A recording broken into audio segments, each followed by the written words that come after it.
And I studied history.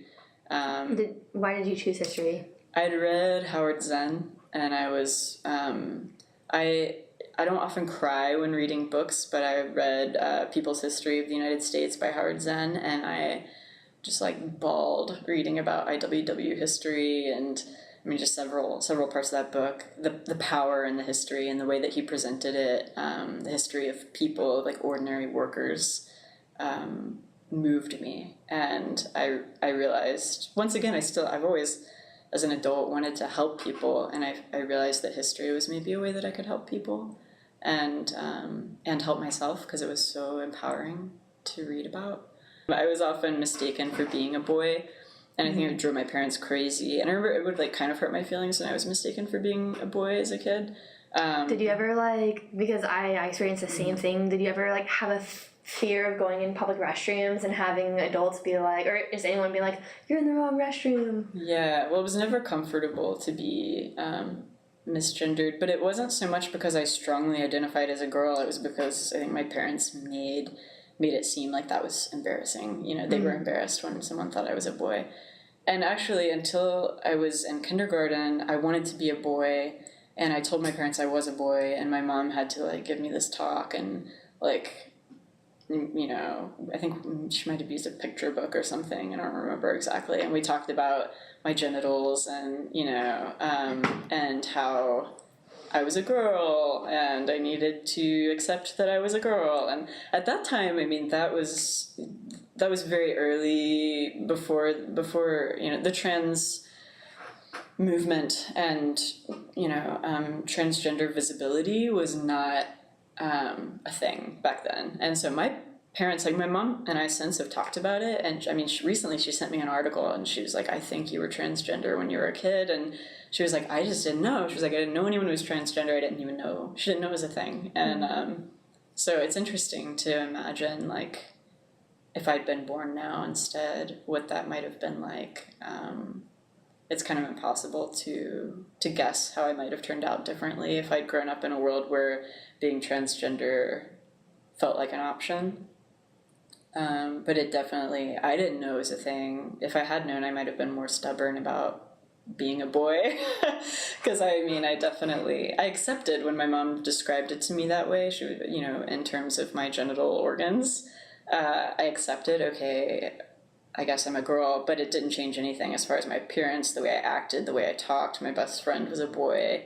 And that too, my best friend was a boy, and I remember he and I would be so disgusted when people would make, adults would be like, oh, they're probably going to grow up and get married, and we would just be like, ugh. We thought it was disgusting. And still today I think that's disgusting when people put that on little kids, 2 5-year-olds who are friends, and you're saying that they're going to get married one day. I don't understand why people have put such strong gender expectations and sexualizations on small kids, but people did that all the time. And I think it's because they were uncomfortable. Partially, they were uncomfortable that this little boy and little girl were so close, and they're like, oh, it couldn't be that we just have a deep friendship. It had to be somehow. There had to be some boy and girl gendered sexuality around it for them. So the organization that you first had contact with was SCLC. Yeah. Okay. What were some of the differences you saw between the different groups, like SCLC or SNCC or the other? SCLC was more,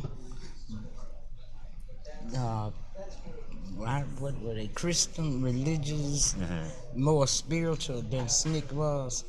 And SCLC was, they were the educational, they gave us training, and they would get us out of jail and stuff like that. And they were real. They led the mass movements and stuff too.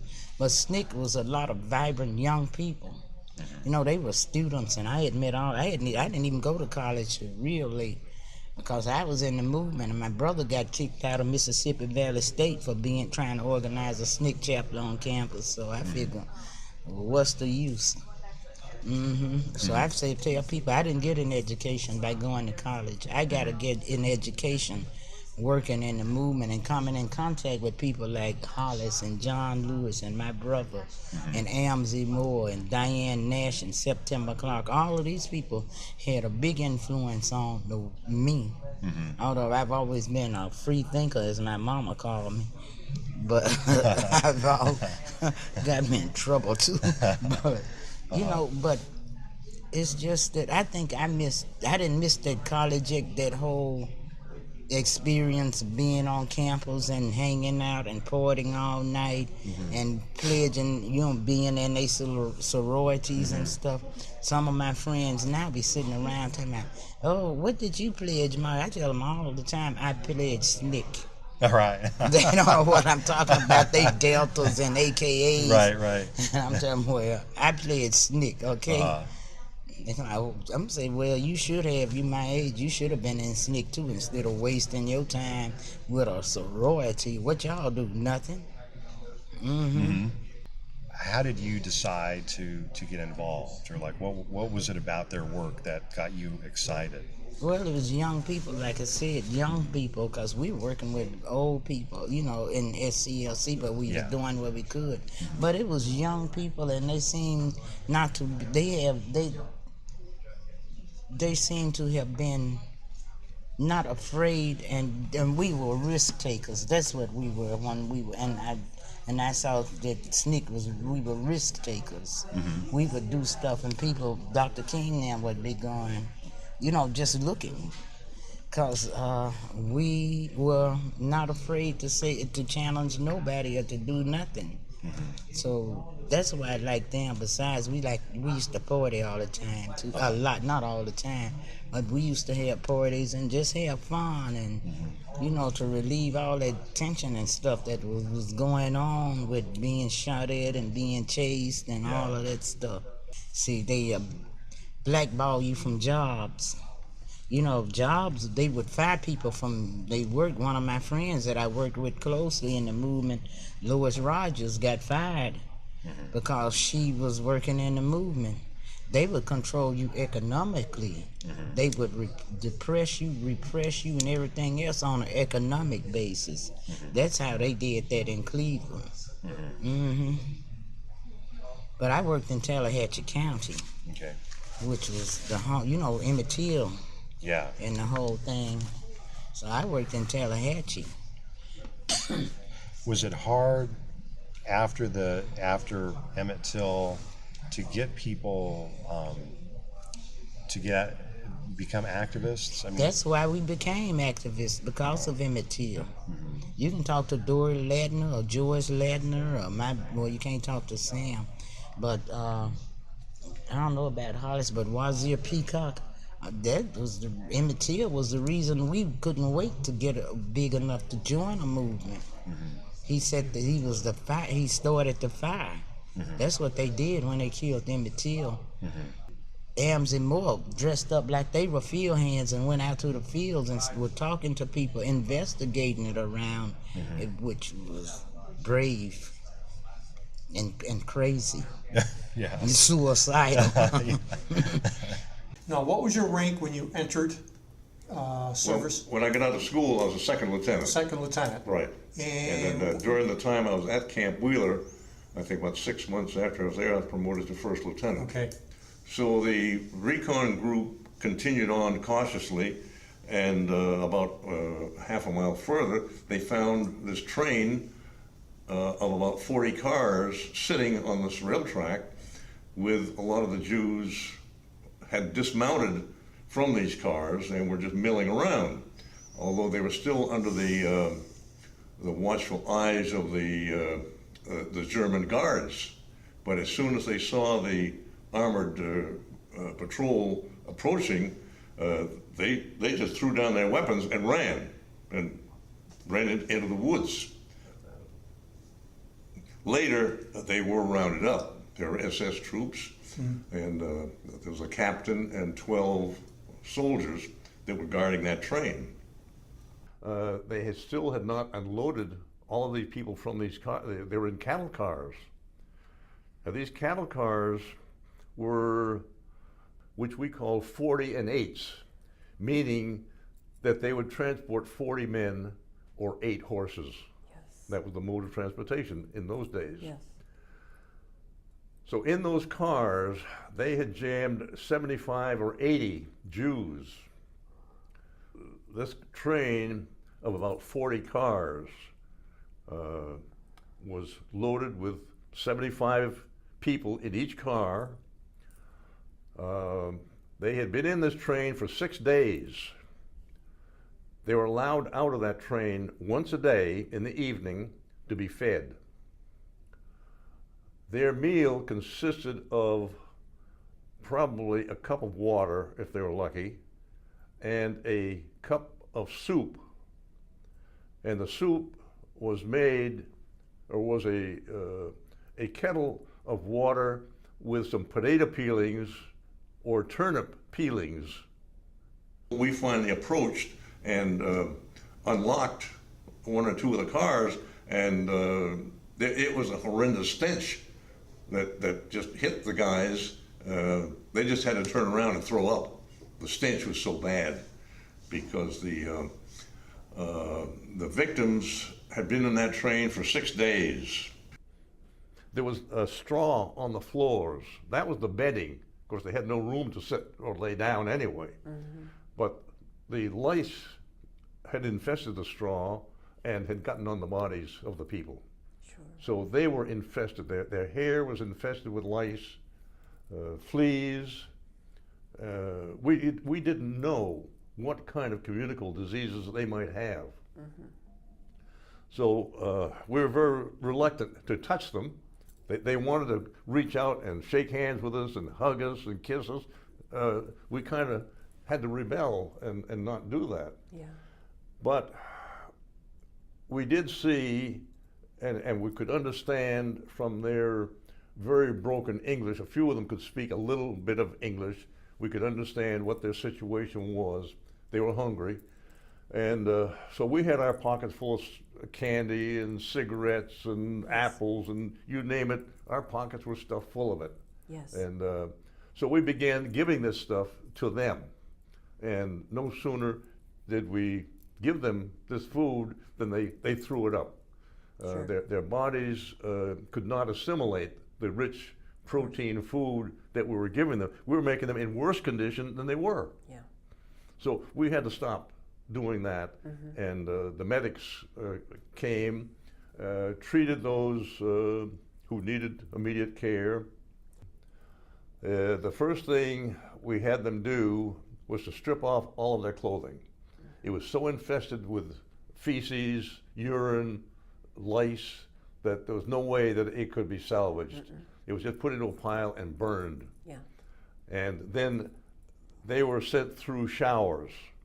We set up several shower points. They were very hesitant about doing that because they had heard about in other camps that their other families had been sent into the showers and it turned into gas. Yes. They were gassed and then cremated. And they were very hesitant about going in our showers. So some of our soldiers had to lead the way and go into the showers ahead of them mm-hmm. to show that, hey, this is really mm-hmm. For real a shower. Mm-hmm. So they were given soap and towels and able to scrub themselves down as best they could.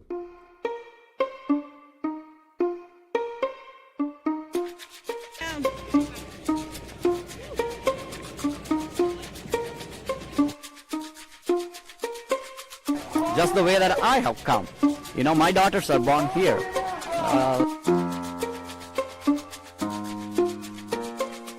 Hola, soy la primera generación en poder ir a una universidad.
studied just a handful of women when I was in school, and so women were really not a focus, and yet I was very blessed to have parents who always told me that I could do anything that I wanted to do.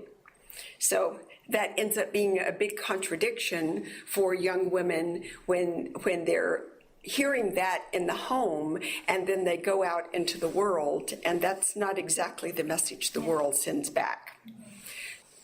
So I worked on flight attendant issues as a lobbyist for a number of years, and that meant working on workplace issues, but a lot of those issues had to do with the equality of, or lack of equality for flight attendants and that particular job. So it was when I was working on that I learned about this effort to move a statue in the Capitol. It's a statue of the three founders of the suffrage movement: Elizabeth Cady Stanton, Susan B. Anthony, and Lucretia Mott. That statue was carved in 1921, and it was offered to Congress. The all-male Congress at the time did not want the statue, but women had just gotten the vote the year before. So the organizers kept pushing Congress, and they finally accepted the statue. It was dedicated in the Capitol Rotunda, and the very next day it was moved downstairs to the basement. And it was left in the basement for 76 years. So there was an effort in 1995 to get that statue back up into the rotunda. Women's groups were going to Congress and saying, this statue belongs in our nation's rotunda, because at that point we had no women in the rotunda, all men. And so Congress once again would not move the statue upstairs. So this is when I got involved, and I actually heard about this effort to move that statue back upstairs, and the woman who came up with the idea for this museum said, this is what happens to women's history. Said it comes to the light of day, and then it's stuck downstairs, and it's in the archives, or it's in the crypt, which is the name of that room where it was put, the crypt, the land of the dead, the crypt, that it doesn't become part of our national story. And so I read about this effort, and I didn't know who the women suffrage leaders were because I'd never studied them, but it ticked me off that Congress wouldn't put a woman in the rotunda. So that was really my turning point of getting involved. I've been working on this museum now for 20 years. And certainly early on, I would have male members of Congress say, well, where's the men's museum? I mean, they would say it just like that. I mean, I'm mimicking them. Where's the men's museum? And I would say, it's right down on the mall. It's called Smithsonian. They wouldn't say much after that. But it became so clear how little, particularly the men, knew about women's history, and how it's such a major part of our nation's story. People often don't even know the questions to ask. They don't know about the stories. When they start learning or hearing about the stories, they get inspired, and the women say, I sit up straighter and I stand taller because I'm proud to be a woman who has had such an impact on our nation. But we don't know these stories. How or when did you furnish this house? Okay, so in the 60s, early 60s or late 50s, everybody was putting carpet on the floor. Okay. And my father was in the floor covering business, and he could buy carpet wholesale. So my mother covered these floors. with carpet, which she and I took up because we liked the 1884 floor. Yes, I agree. But that was the fad at the time.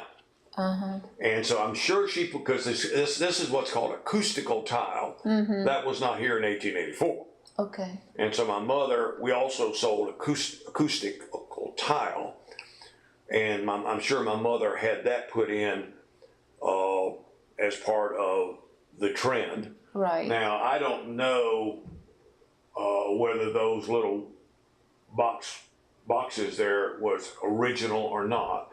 I would guess they are because hot air rises and lets air move. I guess too. Now I would guess that's what that is. Now all this is original, I'm sure. But as far as she asked, the question was, when did we furnish the house? And I was saying we haven't furnished the house at all. Well, we have some of the antique furniture that his parents had, but most of it is what we have brought to the house. Yeah, there's still some stuff that the furniture, like my mother, like all that stuff in that room in there, my mother had. Now that piano is a 1898 1900 piano. I got that at one of the buildings that Sherry and I own. They had was like a secondhand store. Wow. And somebody had brought that piano in, and I thought, well, late 1800s, early 1900 piano would go well in an 1884 house, and I traded with him for the piano. Yeah, beautiful. But that's something Sherry and I've added. I love it. And our daughter's the only one who can play it. And I show you some of the deer tone. This year I picked a lot of deer tone right down here from where my house was. Okay. And I picked the pearl berries. That's what we picked pearl berries. They take the pearl berries for Prospect Council, for the council for the people. Okay, what kind of berries? Salt pimentos. Okay. I call it pimento berries. Okay. I just real fast on the top. Pimento berries. Okay. But it's salt pimentos. And back in the day, they were picking them berries. They was buying for us for 10 cents a pound. Oh wow. One day I made $130. Who would buy them? But not 10 cents a pound. This year they were buying them berries for $1.80 a pound. Now just think, if I made $130 for 10 cents a pound, how much I would have made for $100.80? That's a lot of money. And how many pounds did you sell at the time when you were selling them at 10 cents? It had to be 1,300 pounds. 1,300 pounds. You get me $130. So yeah. So that's 13 times 180. 180. I'm talking about thousands of dollars. Yeah. I'm talking about thousands of dollars. $2,000, something like that. Way up there in money. It's up there. It's up there. For one day picking. Who buys them? It's a place in Jasper up there. Back then, a man named used to be Vasco Hessler. He used to buy all our coon hides. Me and my dad used to catch coons. We had to do what we can. Hang the coon out like Danny Boo, them and scrape and salt them down and sell them. We used to sell the coon hides and stuff. Whatever it takes for us to make money. Pick deer tongue. We had to pick deer tongue, hit with them 27 cents a pound after it dry. And you got to take it home, pick all the trash out of it, lay it out there in the grass in the sun, let it dry. If it go to rain, that bird get up before it rain on it, pack it on the barn, keep it roll over where it won't. If you let it wet, it'll moss on you. You got to thread back up and do it and wait for 2 weeks to get enough. Couple, 2 or 3 big sacks for them for us to make money live.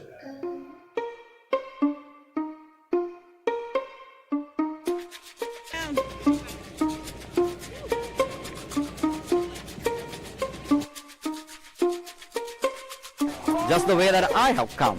You know, my daughters are born here.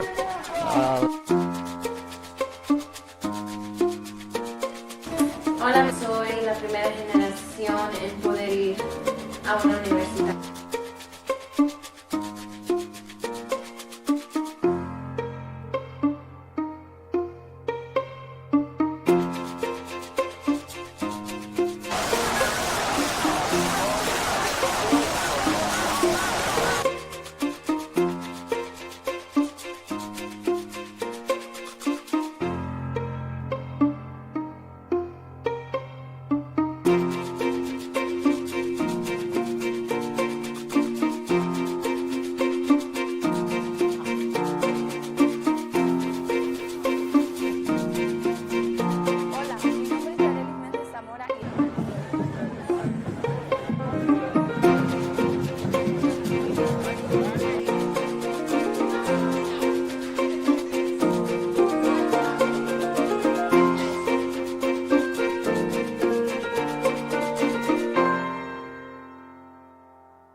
It's a workshop about holding on to the things that give you strength and using them to confront the things that hold you back, or the things that are these larger forces that kind of weigh on you.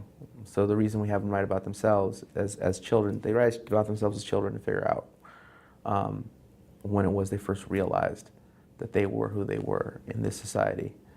And then they write about first they write about the community, they just describe it, right? What it looks like, how it is. Then they write about themselves as children. And understanding when they first got an inclination of how people saw that community, or how that community saw the rest of the world. Then they write about their parents, and how their parents were shaped by those same forces, or what forces they were shaped by. Because oftentimes we just think of our parents as we think of our parents as a mountain, or the sun, or stars, and not as people who are also shaped by things that are bigger than themselves. And then they write about themselves as adults, and how they're going to shape the world. And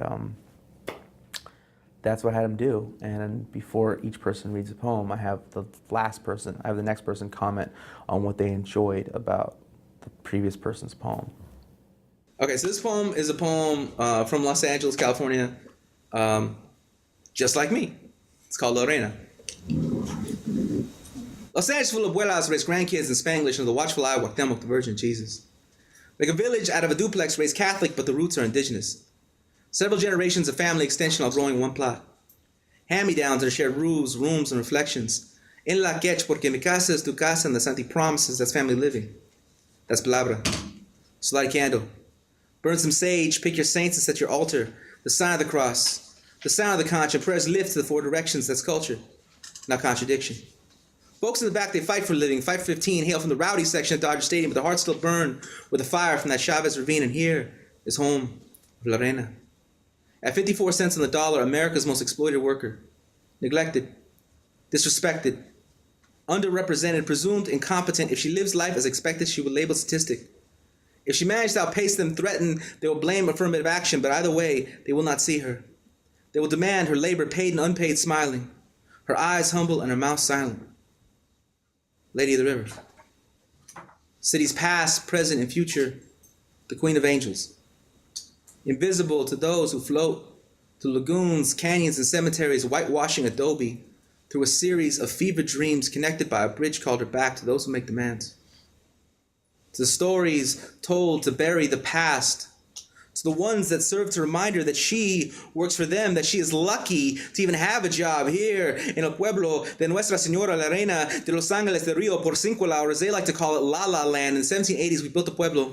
In the 1890s, in the brickyards of Montebello, we built one again, only beaten and shot, only for no Mexicans, no dogs, only for a different set of rules, for a different set of schools, only to be written out of the history of a city we founded as we were priced out of the homes of our mothers, as more and more of greater Los Angeles suddenly discovered, and this is the struggle of our forebears, one para pan, historia y tierra, hasta la victoria siempre. The struggle is real. La lucha sigue. La Reina de Los Ángeles on the front lines of every fight, holding it down, holding the better half of the sky, fighting for against gentrification, fighting for education.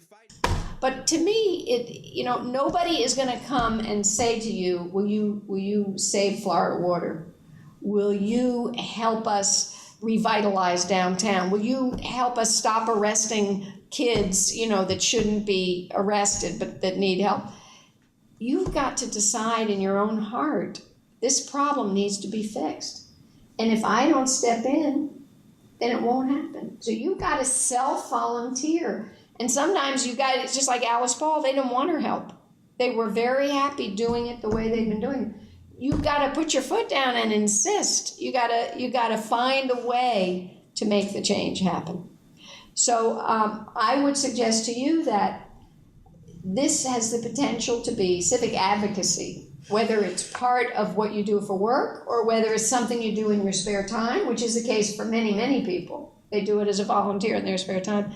This is what, at the end of your life, which is a long ways away, you will look back on with the greatest sense of pride and satisfaction. You will make friends that you will have the rest of your life because they are people who, like you, put their principles into action. So this is, to me, one of the most satisfying things about your lives which are ahead. And there's research to show that you'll be healthier and happier and live longer if you do volunteer work. How about that? So there's just tremendous history in this country of volunteers who step forward.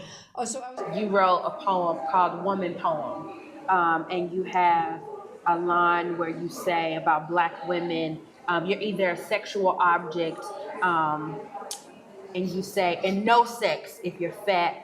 Black woman, get back, be a mother, grandmother, something, but not a woman. Yeah. What inspired that particular line and that particular perspective? That's just history. You start to look at the image of Black women, and you looked at, and she was a friend.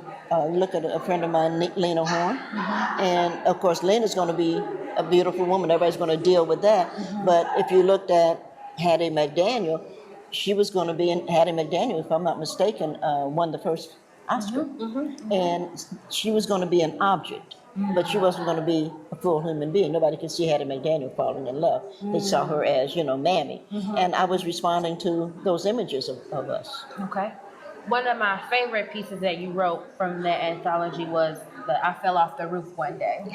A view from the Black. Why do you laugh? Because I remember that sort of. You remember that sort of. You had a lot of interesting lines in there, but you were really talking about this kind of decentering of the university, right? And the Black university already exists. Any space that Black people come together and teach and learn. Do you see any of that being manifest today? I don't know if I can really answer that. Okay. I'd have to go back and study my own writing to do that. What I have liked about my writing, though, you didn't ask me that, but what I have liked about it is that whatever I'm writing it today. And I'm not writing it for tomorrow. I'm not writing for next year. I'm not writing it because I want to win a prize. Right. And I try to say that to my students too. I'm writing it because this is the way I feel as I'm trying to deal with the history, with what I know, and I'm trying to get it down. And I do. I have a sense of humor, so you. Yes, you do. You do. You get a lot of that. Yep, I do. And I asked.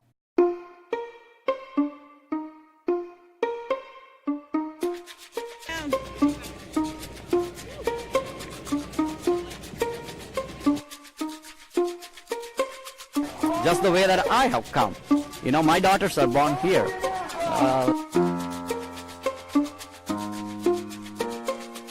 Hola, soy la primera generación en poder ir a una universidad.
I've always been a history major, but when I started UF, I was pre-law. Till spring semester, sophomore year, and then that's when I took the African diaspora class in the Americas with Dr. Ortiz, and then with Dr. Guerra, I took race, religion, and rebellion in the Caribbean. And I think those classes were so powerful because it's for the first time you go in and you realize I have a bigger story than just being here. I think you come in and you said that you're told you're first generation, you're told here that you're Hispanic, you're told all these things, but it wasn't until I took those classes that you start putting into context the different pieces of you and seeing all those different pieces that you have. And then also realizing how powerful, like that's when I like not just that history can be powerful, but that my history is powerful. And I think it's something very important because we're not, our histories aren't really included. And I think seeing that, I'm like, wow, and I can do this for the rest of my life. I can just do this. And that really changed me because I said, well, I'm going to keep learning about this and studying this and pursuing it. But then as I got more involved on campus and seeing, how screwed up UF really is, and then I think always going back home, because I go back to my family, and then, my brother that's 19, he dropped out, and then most of my cousins are, and it's not that I'm smarter or better, or it's just, sometimes it's just luck. And I was really lucky. I had good mentors in high school, and I've been very blessed, and I've had good mentors, and you try to pass it on to your families, but it always kind of bars you, like, why are things the way that they are? So that's, I think, when I decided that I can use what I learn and working with the people that I really care about to try and make change. Right. And that's, Yohan was complaining how I never sleep and I'm always tired and I complain a lot. But I really shouldn't, because I put myself into these situations, but I wouldn't want it any other way. Because I think as frustrated as you get sometimes, as fed up as you get, and my Dr. Gay has told us one time in class, when you know this kind of knowledge, it's like an emotional toll on you. It's really hard, but you wouldn't want it any other way. I think I think it's better to be doing something than not doing something at all. So that, for me, it changed a lot of things. And then especially doing Hispanic Heritage Month at UF. Because, I wasn't going to do it. Did I ever tell you that? No. I wasn't going to apply because I was really sleepy and I was really tired and I hadn't slept in 5 years. And then when I did the previous year, I was sick for like 2 months afterwards of how tired I was. And when I told one of the girls, like, I'm not going to apply, she sent it to the entire directors and assistant directors team. And then they just started texting me and saying, you have to apply. This is the ghost of HHM Pass. And if you don't apply, I'm like, well, if they believe in me so much, then there's no reason why I shouldn't do it. And I think I always forget our first e-board meeting. And it was 11 of us in my house, and I had cooked for everybody, and everybody brought food. And we just started talking about all the problems that we faced as a community, all the things that were going on at UF, all those things. And we just felt like, okay, we can do this and we can change everything. And granted, we were very optimistic and we didn't change everything. But I think just that spirit that if you're with a group of people that really care and are really passionate and they love what they do, there is hope that you can do something, and then the work is never done because you always pass it on to the next person. That's what a community does. But that energy and that spirit that we built, I'll have that for the rest of my life. Right. And that's why our theme ended up being I Am a Dreamer. Like that all things we're doing with immigration, but also like what we felt that you can dream and you can make those dreams a reality. So you said that your sexuality was used against you. Did you ever, going into the public sphere, think that you wanted to maybe hide your orientation? No, because I feel that part of the problem with politicians is, they hide. I think dishonest politicians are people who hide things. And I thought if I wanted to be a public servant, I had to be honest with people. And I don't think there's anything wrong with me. And I don't think there's anything wrong with the LGBTQ community. So if we participate in that, we're part of the problem, not part of the solution. So I've always been open. The funny thing was, like I say, in 1996 when I ran the first time, 3 of the 6 people running for the open seat were gay or lesbian, but they weren't honest. I was the only one that was honest. And the other 2 used it against me, believe me. I thought that was disgusting. And that's one of the main reasons I didn't end up supporting the closeted lesbian, because I thought, if you've got no integrity about who you are, how can you have integrity in your day-to-day business? The thing I was really proud of Orlando was how we reacted in love. And if you become consumed by hate, you become part of what destroyed you. And ultimately, you become a part of what killed our friends. Yeah. So as a leader in the LGBTQ plus community, what work did you feel needed to be accomplished in the wake of the Pulse shooting? My first thing was, God, Frank, please tell me it's not going to be the largest shooting in American history, because I didn't know the numbers, And I said, I'll be right down. And I called my police liaison, Eddie, because I knew that it'd be impossible to get in there without him. And I threw on a shirt with my logo so people would know that I was an official. And we went right down there. And so I got down there about 9 o'clock, I guess. And I stayed there all the way till, midnight that night. And it was just interview after interview. But it was also not just, because I wanted to tell people how they could help. People want to know, how can you help? And I said, just give blood. I got it wrong though at first. I mean, I heard that they had one of the reporters told me that they had relaxed the rules for gay men giving blood, and I'm like, well, I'm sorry it took this, but I'm glad that at least they're doing something. But then it was gay men who hadn't had sex in a year, which, to be quite honest, you might not have relaxed it at all, because my boys are, whatever. So, but there was a relaxation, but not so all gay men could give blood, just gay men who hadn't had sex within a year. But just trying to encourage people to give blood. Once we had Equality Florida had their website set up, blew all online fundraising out of the water. But my thing was to educate and to communicate and to help raise money. I mean, almost from the beginning, and to help get resources to the families. There were things that I couldn't do, though, on the street. I mean, there were kids who couldn't get call them kids, they were young enough to be my kids. They couldn't get their cars back. They had to go to work, and I'm like, your car's been impounded by the FBI, and so we had to set up the assistance center so that we could rent them cars. Yeah. It was stuff like that that you don't ever yeah. think about, because when you are a victim of crime, you don't have your car impounded for 3 weeks. Some of these victims are just now getting their belongings back now from the FBI.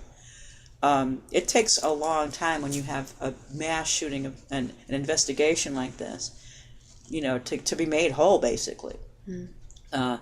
But I was just stunned by the outpouring of love. I mean, I remember at one point in time I was talking to somebody in the media about giving blood, and she said, you have to see this. And she turned the monitor around, and it showed the lines around the blood bank. And I mean, I cried. I was so happy. I'm like, wow, people are really, everybody's coming out and they're doing this. And as the person who represents that area, I was concerned that the neighbors were going to start complaining, because, the streets were blocked. Orange Avenue is a major arterial in our city. It was blocked for a month. I didn't know how the neighbors were going to react. And there was one day I was walking back to the neighborhood, and there was an Adirondack chair with a hand letters sign that had clearly been done by a child that said, "We love you," with rainbow and hearts. And I just said, wow, that's the community that I live in. And that was really cool. Well, all I thought I was going to do was go from Lincoln High School to Gainesville High School. It was a challenging time. It was a time that I was called everything that you can imagine. And it was a lonely period, because there was nobody in my class but me. There was one Negro in the class of 11th grade, and that was Joel Buchanan. And I forget how many students, I think there was something like, I forget how many students were at Gainesville High School, but there were just 3 of us. And it was lonely. It was kept out of the paper. And the day that we were going to start it, it was arranged that we would go to school together in a police car. And Thomas Wright, who's the president of the NAACP, would be the driver of the car. We would have police protection from my home to the front of the school. And then I would have police protection once I got out of the car to enter the school. Well, it was interesting. The day came, we were met at school. We were not allowed to be at school before school started. We got to school after school started. The bell had sounded, the students had gone to class, and then we arrived. And all 3 of us went our different ways. And I was in, I think, C Wing. And the policeman came up with me and walked with me from the car door to the room that I went in. And I went into the room, I was met at the door by the teacher. I forget who my teacher was then, but I was assigned a chair in the front row of the class. In some classrooms, I sat in the first chair by the door, or I sat in the chair the furthest from the door. Total silence. There were stairs, stairs, and stairs. And there were nobody that said anything to the 3 of us. And we didn't see each other. We were all separate during the day. But I remember walking from one classroom to the next classroom with the detective with me, my policeman down is with me on my side. And the children would go spread away from me because I was different. And the work was on the board. They had to hand out papers. They would not hand me a paper. Teachers would not pass the papers to me. They would put them on the desk for me to get because I was blind. And her hands did not touch my hands. There were one class that a teacher did not say anything to me at all. I'd say that period was a very lonely period. It was a very quiet period. And it was a period of indifference.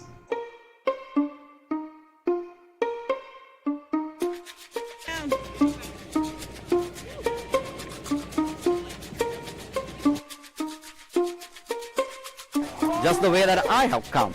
You know, my daughters are born here.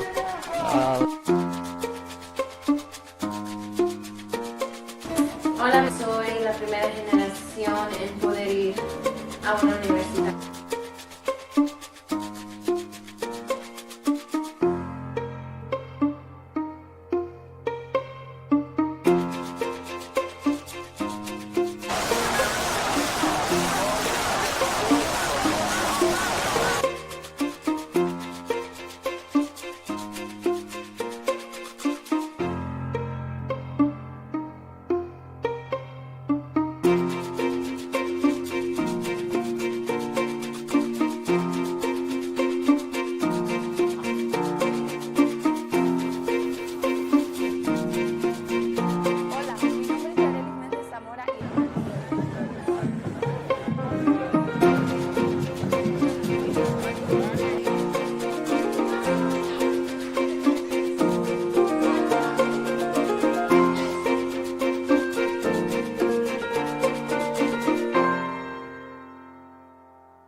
Oral history begins, as you know,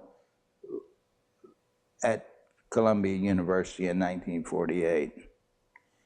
It had been thought about a long time, and some activity, which you might call oral history, although it wasn't, had been involved. In the 1930s, for instance, one of the WPA projects was the Florida Writers Project, and interviews were gathered here. They weren't taped interviews, but they were gathered. They were interviews.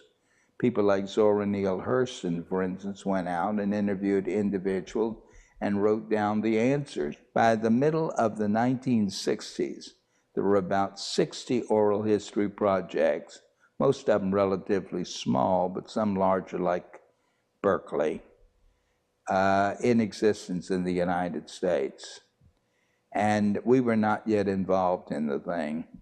And they had a meeting at Lake Arrowhead, California, to decide if there was a future for oral history, and if so, what was that future going to be? Was it going to be history? Was it going to be anthropology? Was it going to be archives? Was it going to be library? What?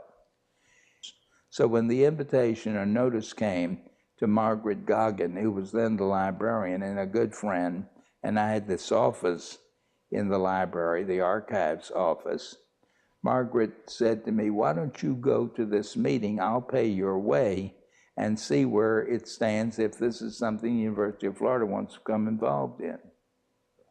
So I did. I went to New York. We met at the Columbia House in New York City. We went by bus up to Asilomar. It was an unbelievable meeting. Frank Friedel was there. Commager was there. Alfred Knopf was there. You name the leading people in that area were there. I'd never been to a meeting where I found more first-rate people like that all assembled under one roof.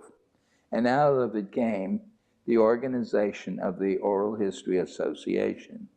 I came back to Gainesville, all enthusiastic, and Margaret said, well, let's give it a try. Well, I had an office then in Library West, and we had a typewriter. We had a 4-drawer filing cabinet. I had a student assistant then. I think we were paying 35 cents an hour for it at that time. And we became an oral history, developed an oral history program. And the biggest coup he had is he got a Doris Duke grant to do interviews with Southeastern Indians.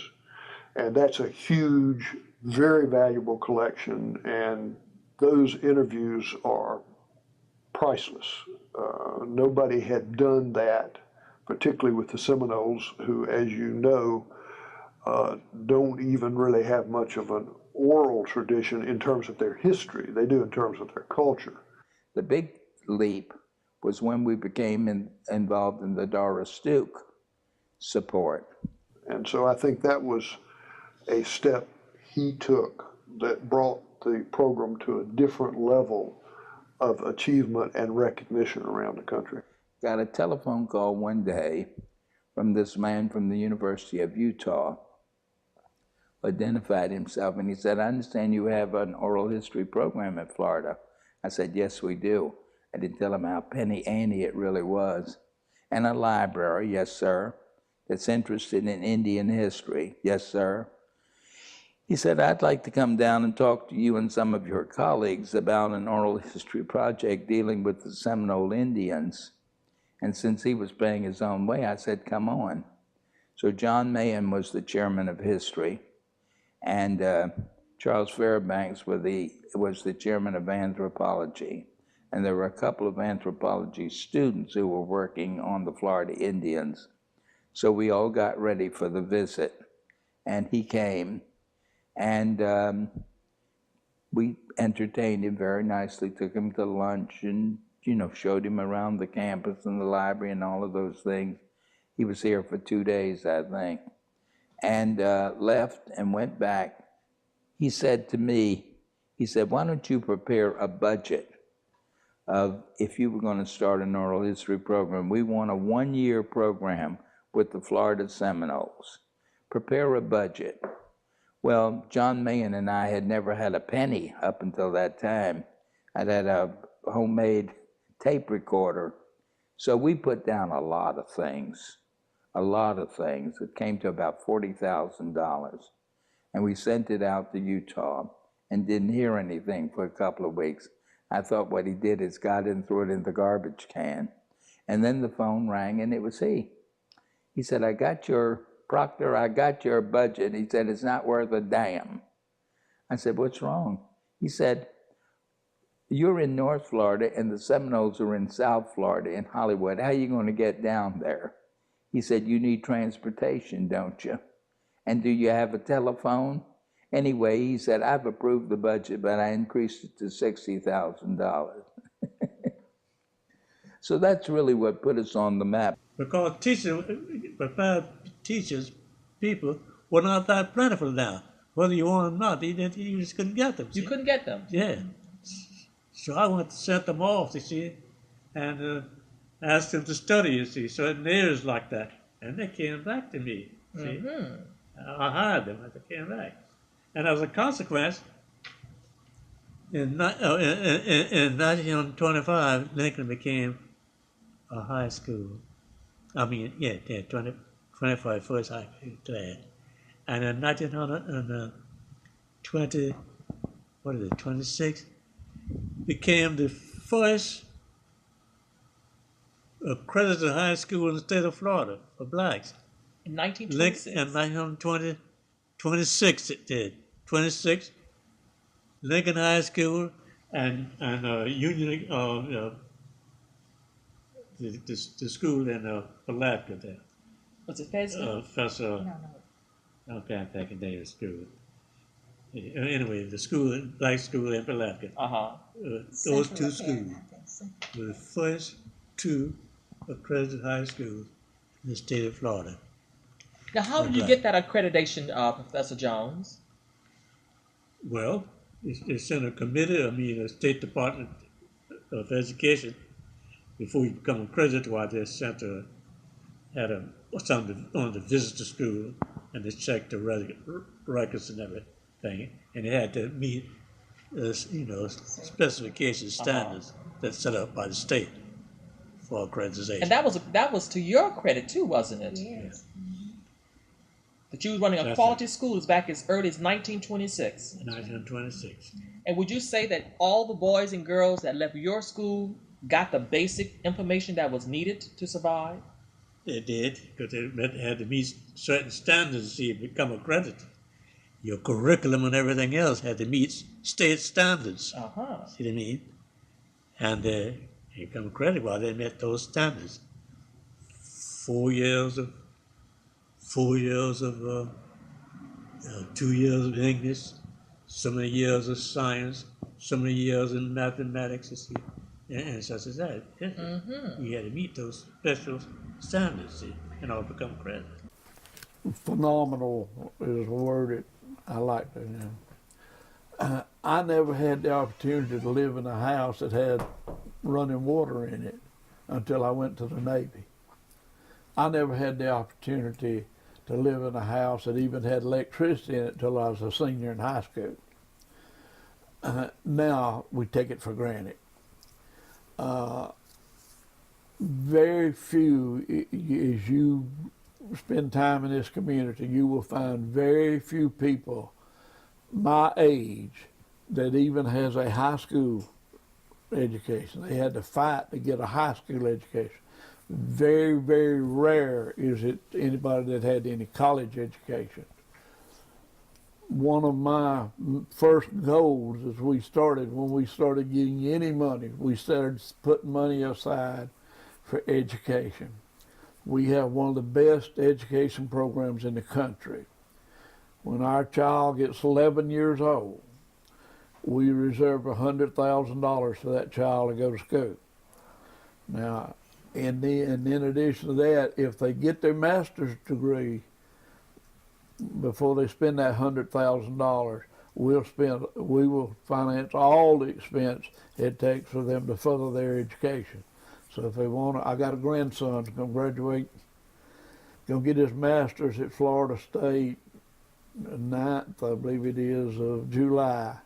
And he's going to stay at Florida State and he's getting his MBA, but he's going to stay and get his PhD because his girlfriend's going to law school. And everything he spends from here on up, the tribe will cover it. Because he's got his MBA and didn't spend his $100,000. So I'm proud of that. It's been a two-edged sword for us, though, that we've had to face. You give all these kids and you tell them you got to go to school. You ain't got no excuse. Here's the money. You can't use the excuse that your mother and dad used that they had to work. You got money to go to school. As soon as they get that education, then they turn around and look at you as an elected leader and say, now what am I going to do? Where's my job? So we spent the first 20 years here doing community development. Now we're having to do economic development because they're looking to us to create those jobs, to use that education. It's a wonderful problem to have, but it gets real trying sometimes because they don't realize what we had to go through to get to the point where we could give them that $100,000.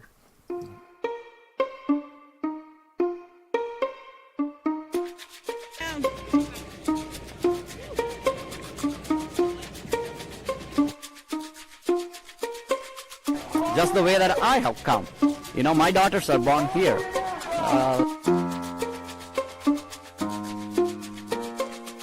Hola, soy la primera generación en poder ir a una universidad.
just to get to a central question. Your case of tenure denial and the AAUP censure of the University of Florida is still, kind of one of the seminal moments in those kind of relations with academic freedom as people look at it today. And I want to know, what do you think is the legacy of all of that activity toward academic freedom? In some ways, the most remarkable thing about those proceedings was that the university was censured for the denial of tenure. In the history of the AUP, there may be one or two other schools that were censured for denial of tenure, but not more than that. And they were podunk schools. They were not a big state university like Florida. Almost always it's for the breach of tenure, when they fire somebody who has tenure. In my case, the case was so open and shut that the AUP ended up censoring the university, even though it was a denial of tenure and not a breach. The reason for that was, as you must know, the College of Medicine Promotion and Tenure Committee, which consists of all the chairs of the academic departments in the College of Medicine, voted unanimously in favor of tenure, which shut off a challenge to my academic credentials. It was no case. These are your peers saying you had the right publications, the right research, I had the right everything. philosophy. I had everything. Well, perhaps this is apocryphal, but it was related to me that when President O'Connell was asked about the denial of tenure, that he talked about your book, and it was attributed to him. Is that accurate? I don't think he possibly could have, because I wrote it when I got to Hershey. Okay. He did say one thing, although publicly, as I recall, because I still blush with pleasure at the recollection of it. At one point, he in explaining his decision to deny tenure, he said I was the most dangerous man in American academic life. And as I say, I still blush with pleasure at the recollection of that. I was just enchanted. What do you think about UF's bid for preeminence in relationship to diversity? Well, I would go back again that from the little I've seen and the little I understand, there's the rhetorics, there's the talk.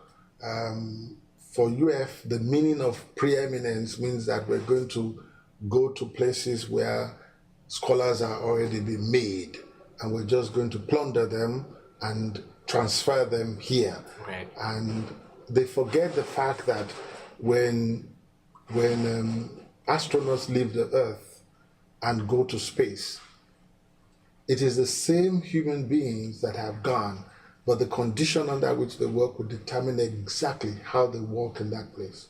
Right. And that has not been a philosophy here, believing that grafting simply works. And it's also, if you've looked in the last, how many years, 10, 15 years or 16, the top management has always been scientific. There have been people who are from the sciences, they're from applied sciences. And in the sciences, like in engineering, if two metals are broken, you can join them. And they will join without any, but communities don't join like that.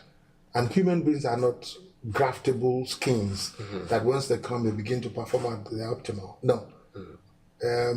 Until when there is a fair mix in the top management of social scientists, and I mean organic scholars that have their foot on earth and understand the parameters and the dynamics of how complex structures and systems work, I don't think we would just all be hot air.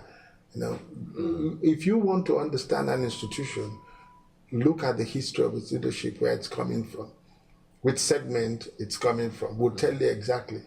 You know, engineers by their nature just want to hold to things and they will join. Right, right.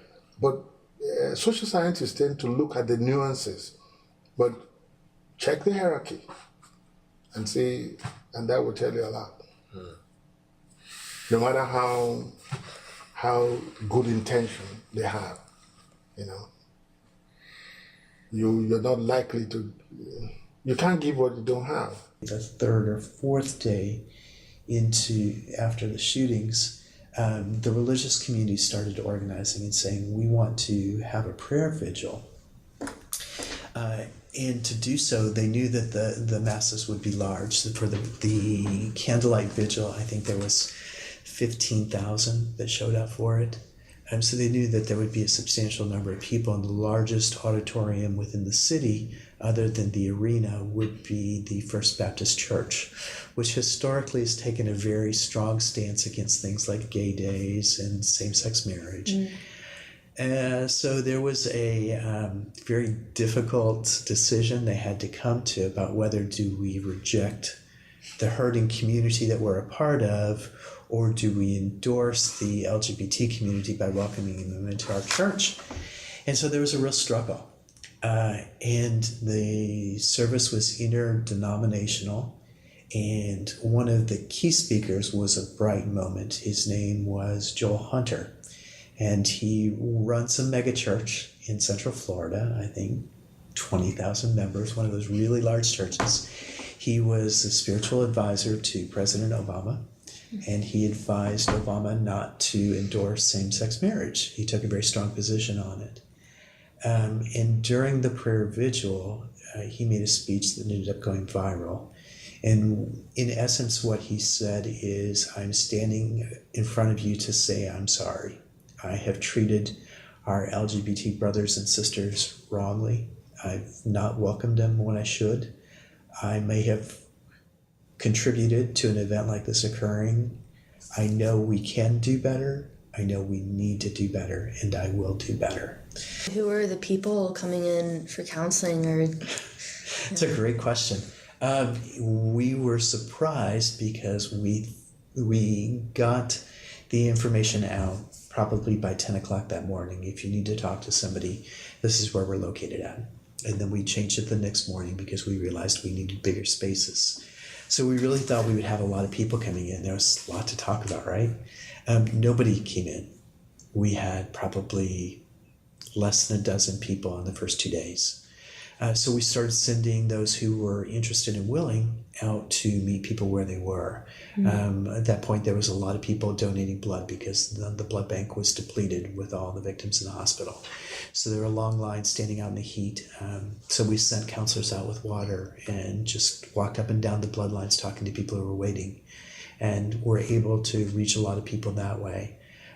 We also adapted because we got a call, it was Tuesday night, so 2 days later, from one of the bars that said, hey, we're holding a fundraiser for the service community, and there are a lot of people who need you here. Can you come in?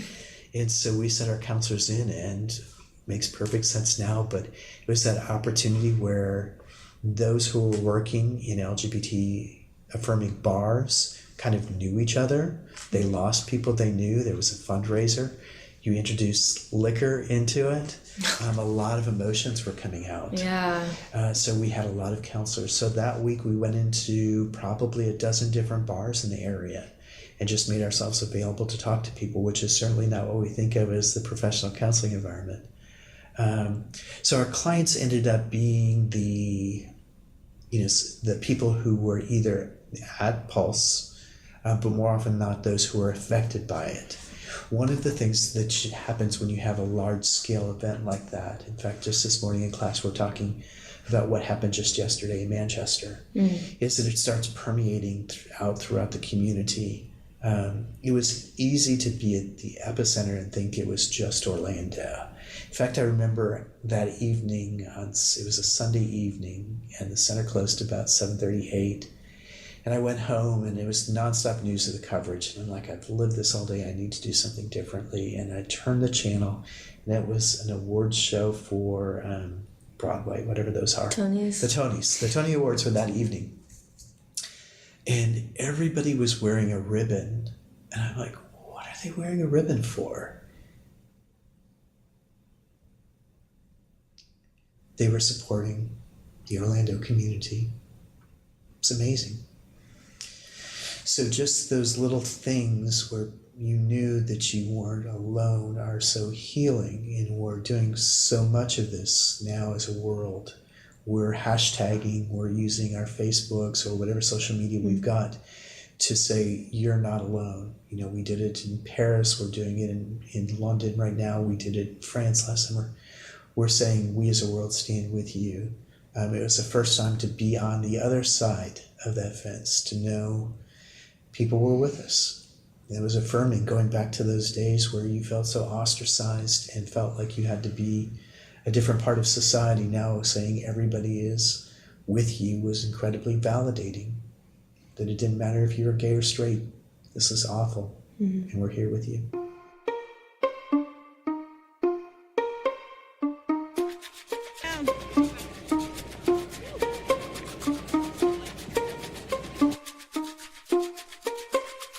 Just the way that I have come. You know, my daughters are born here.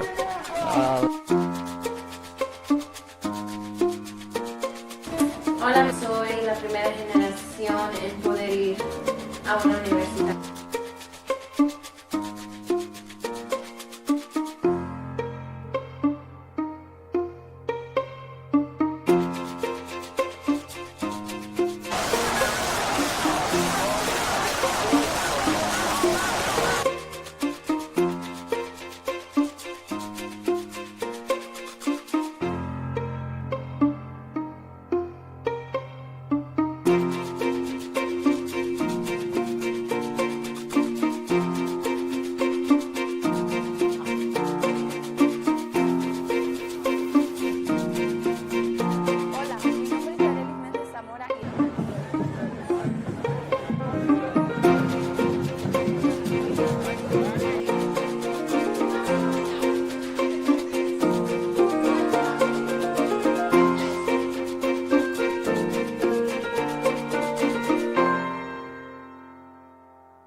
Okay, let me take off the mask here for a second. One thing that I've always wanted to happen here at UF is for there to be a stronger and long-lasting integration of the contributions of African Americans here at UF. It was very difficult for me to come here. Not because I didn't want to come here, because I wanted to come here. But my parents, people in our family, why do you want to go to Gainesville? And there's prejudice up there. I mean, you should go to FAMU, you should go to FSU, you should go to Miami and Gainesville. There's nothing for you up there as a black kid. You don't play basketball, you don't do anything like that. And those are things that kind of stick with you a little bit as a kid when you hear them growing up. And when I was coming here, well, you're trying to be white. Why do you want to go there? I think that for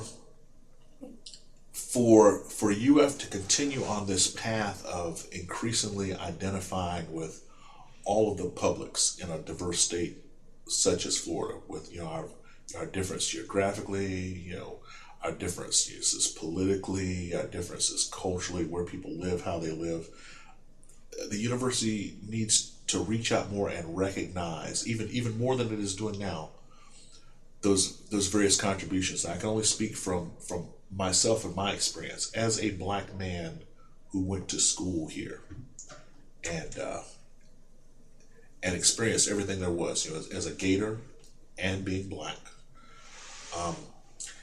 It's tough sometimes to tell others what a great place this is, because there aren't visible symbols of UF's commitment.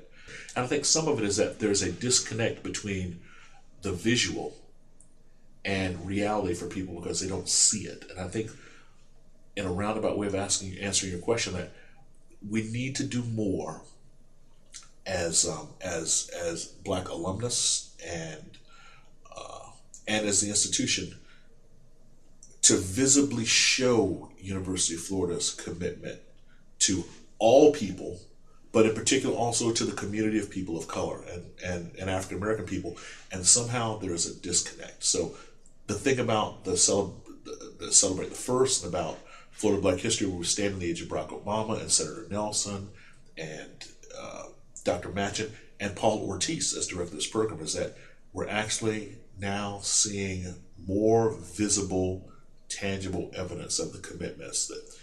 That those types of tangible symbols have to be seen, because seeing is believing for a lot of people.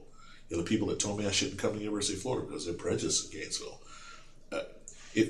The more that we do things that show commitment, I think it helps the university, and it helps the state of Florida. It helps our nation to do those things.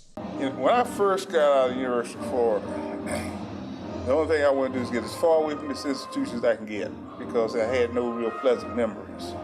If you stop and think about it, students in that day, and not even today, in historically black colleges, for example, when they graduate, they have classmates. Oh yeah, John was from this city, or he was in my fraternity, or whatever. You know, we hung out together.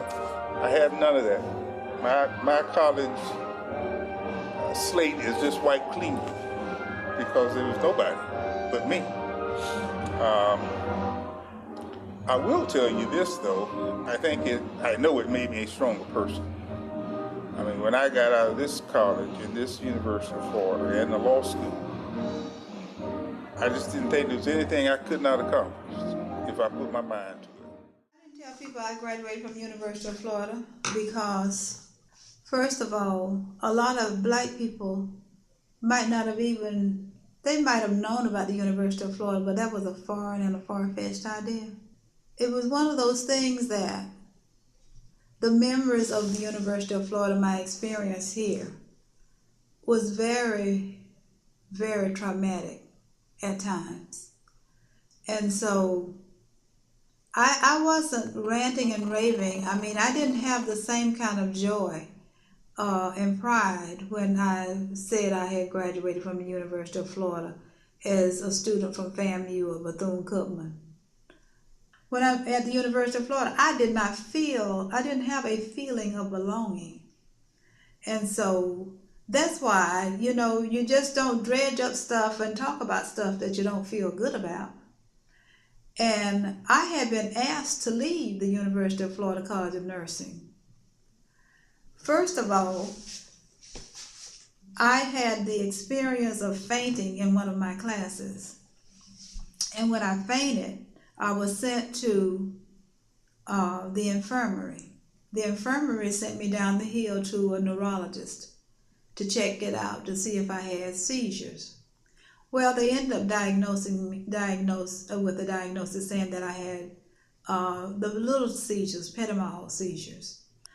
And so they put me on Dexedrine, which is an upper, in the morning, and phenobarbital, which is a sedative for the brain, at night. And so I was a mess. And so one day, one of the graduate nursing instructors had an opportunity to fill in for one of the undergrad instructors. And so she saw my state. I mean, she just was able to look at me and see that something wasn't right. And so she asked me to stay over, and I did. And you can see this is still very painful for me because I didn't have seizures, right. But yet, I was treated for seizures. They could have easily put me on Valium or Librium, one of the anti-anxiety medications, or they could have sent me to counseling. Shortly after that, I was called in by the dean, Dean Smith, and the assistant dean was there, and they invited me, or they gave me an opportunity to withdraw and invited me to go to FAMU.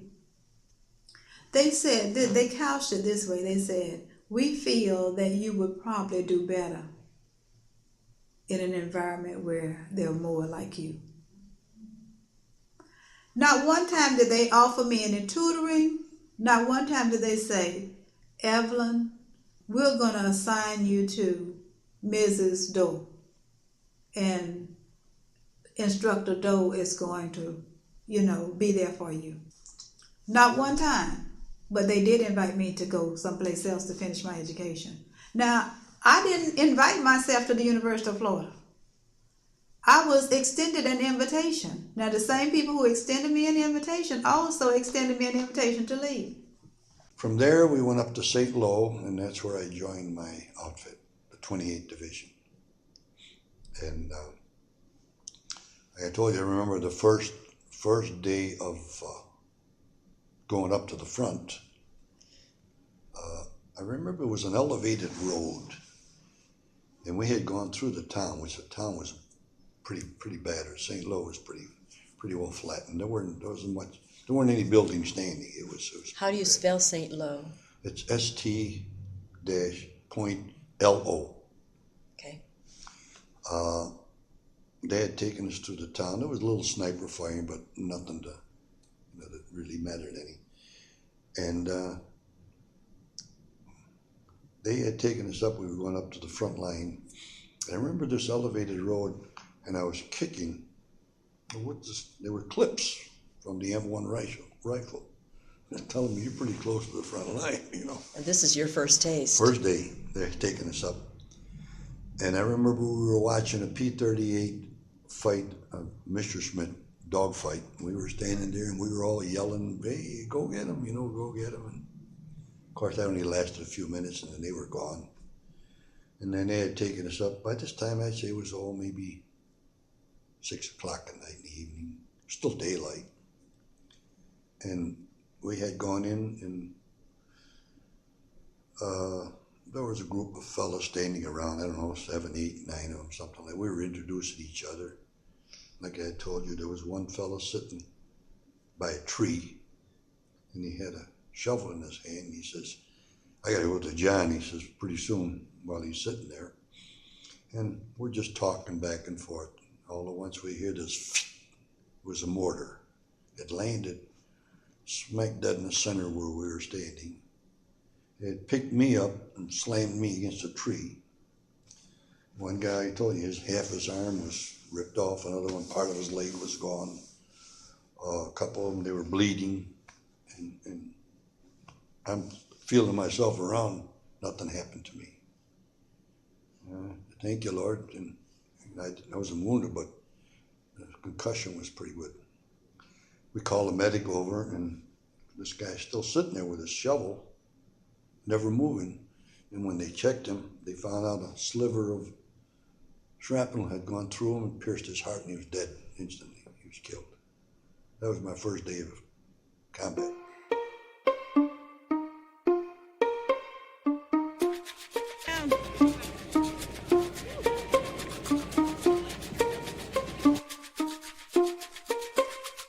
Just the way that I have come. My daughters are born here.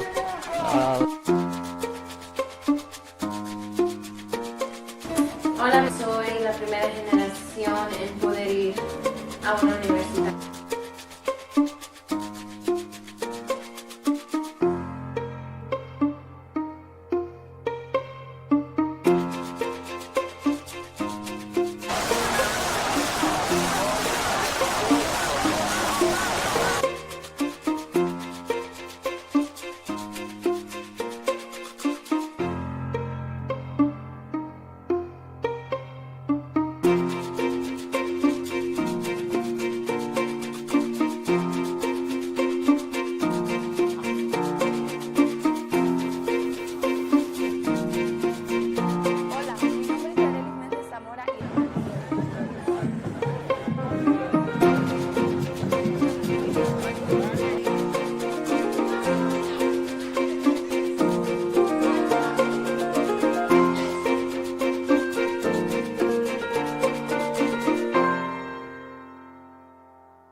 They wondered, what do we want? And my brother said, we want justice. And we want closure. I don't know. They're going to try to subpoena those tapes where she supposedly told him that Emmett didn't, accost her and do a, she said well, you probably read the story, he put his arms around her and said, come on, baby. And when I was at the meeting, I told them, I said, Emmett he stuttered, and he was very self-conscious. When my aunt would send him places, he said, he called her Mamu. He didn't call her Nana. He said, don't send me, because you send somebody else, because I can't talk good. I said, he wouldn't have said that to a black person. So I remember once when, afterwards, when they were living in Chicago, and I was there, going to school, he stayed home and made a lazy daisy cake. And my cousin, his mother said, if you can make a cake, you can go to school, young man. But he was always a peacemaker. I don't know what had happened, but he would get us together.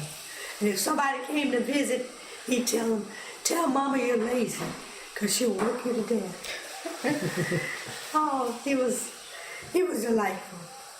I don't know why he called her my aunt, Mamu, instead of Grandma, and he called me Thelma. And I remember when he was doing phonics, he was really good at that, sounding out words. How much older were you than him? 10 years. 10 years? Yeah. I was born in 31 and he was born in 41. I was at I pinned diapers on her. She has that in her book that she wrote. But every time I would stand him up, those diapers would fall. Because I didn't know how to tighten them, those old bird's eye diapers. And I was so exasperated. I remember once the church was going on a picnic in Brookfield, Illinois, big zoo. And my aunt and his mother wanted me to take him and take care of him. He must have been maybe, I was in high school. I don't really know exactly what age he was. But I said, no, let him go with the pastor. Let him go with Elder Goodwin, because he's going to get lost. And it seemed like they felt kind of bad, because I didn't want to take him. I just didn't want to take him. So they let him go with Elder Goodwin. When I rode with somebody, I got there late. When I got there, who did I see? In entrance inside with the people who were lost. He was sitting there. So he was with me the rest of the day. Yeah, he was sitting there. I said, I guess I should have agreed and made them happy. Spent the time with me anyway. Mm-hmm. But there was a little brother that, he was more than a brother. And I'm always asked, where were you when you heard it, and what was your response? That happened Saturday night. I was in a little church where I grew up, in Argo. They stopped everything, and they prayed. And I cried. I cried and I cried. I knocked on her door and told her my name and that I was one of the Mississippi Summer Project volunteers. And she said, "Are you a freedom rider?" Well, I didn't quite know if that was good or bad to be one, right? So I said, "Yes, ma'am." And she said, "Girl, come in. I've been waiting on you all my life." And that was the beginning of the Laurel Project. I went in, she said, "Yes, I want you all here. I will get the housing for you all."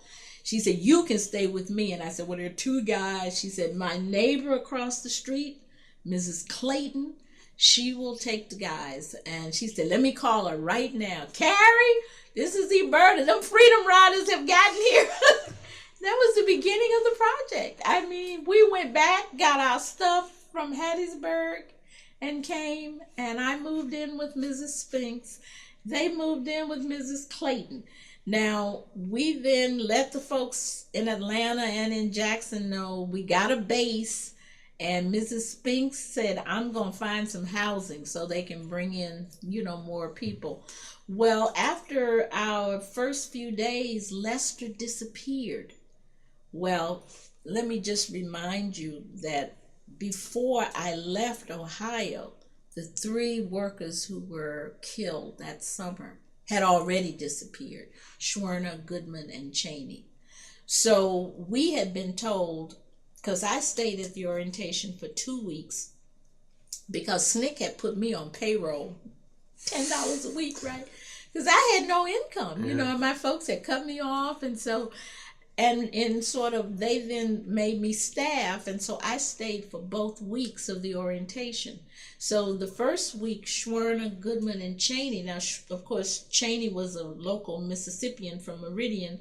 Schwerner had already been working there for over a year, but Cheney was the new volunteer like the rest of us, and we had waved that whole group of 500 people off as they took off in the cars and things going.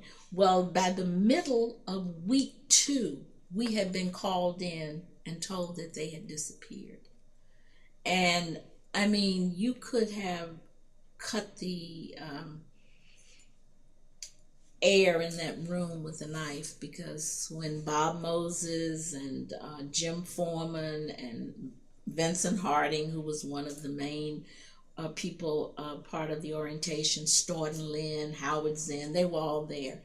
And they called the 400 or so of us into the auditorium and said, these 3 are missing, and we are assuming that they are dead, because there is no way that they would be missing for 2 or 3 days and not make contact. And the FBI had been brought in already, and the Attorney General had been calling, and of course the sheriff had the lie that they had let them out and they don't know what happened to them. So they said, they're dead. We can tell you they are dead. Well, we all about died right on the spot, you know. So anyway, they gave us, said, look, if you don't want to go, we understand. Nobody's going to fault you. Well, you can just imagine how much more afraid I was. What is literature? What is literature about? Literature is about people. It is the work of people about themselves, people who are attempting to create themselves anew.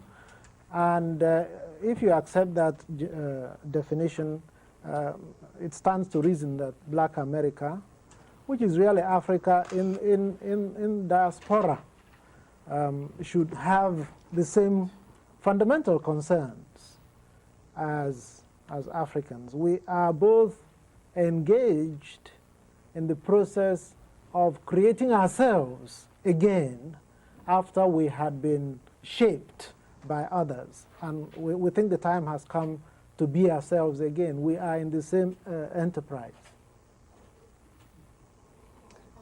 I can hardly add to that, except to say that when I read Things Fall Apart, and I don't care if it sounds like a mutual admiration society.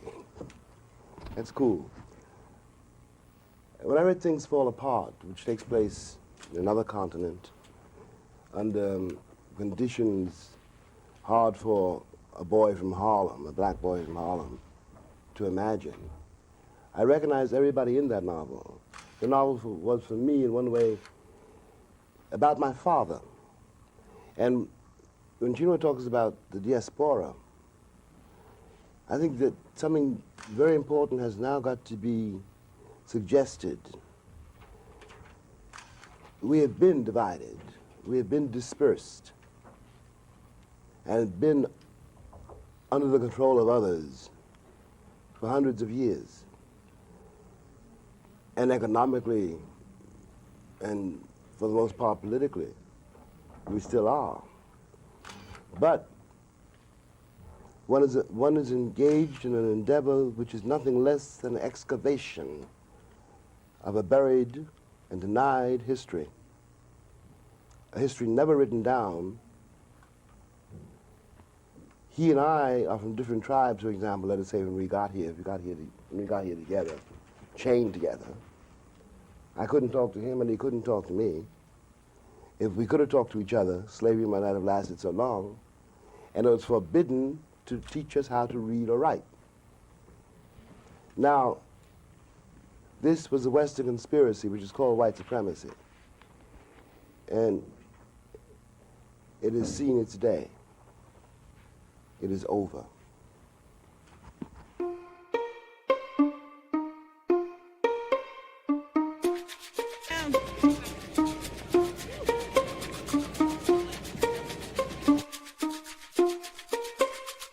Just the way that I have come. You know, my daughters are born here.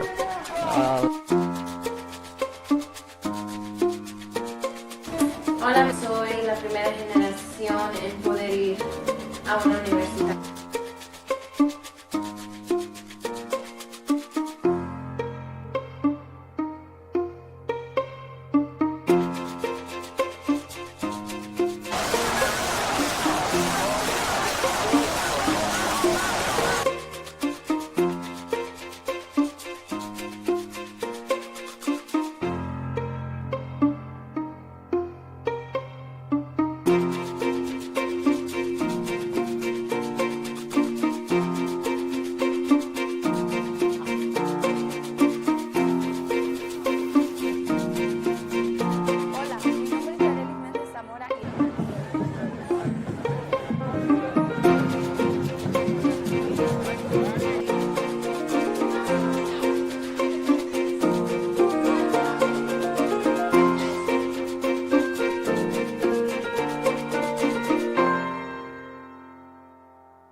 How did you reconcile your belief in growth and development of South Florida with the preservation of Big Cypress?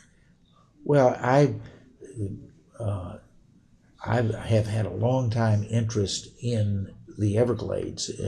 The little town of Pensuco, where I grew up, in many ways was an island, an oasis in the middle of the Everglades. And so one of my passions once I got into the legislature was to try to reverse the degradation that had occurred to the Everglades over much of the 20th century. And I recognized that one of the keys to that was to gain public ownership of the land areas that influenced the Everglades. The Big Cypress is both part of the Everglades and part of the peripheral areas that influence the Everglades. And so one of the four major components of the environmental package of 1972 was the largest land acquisition bond issue in the state's history, which in my mind was going to be particularly devoted to buying the Big Cypress.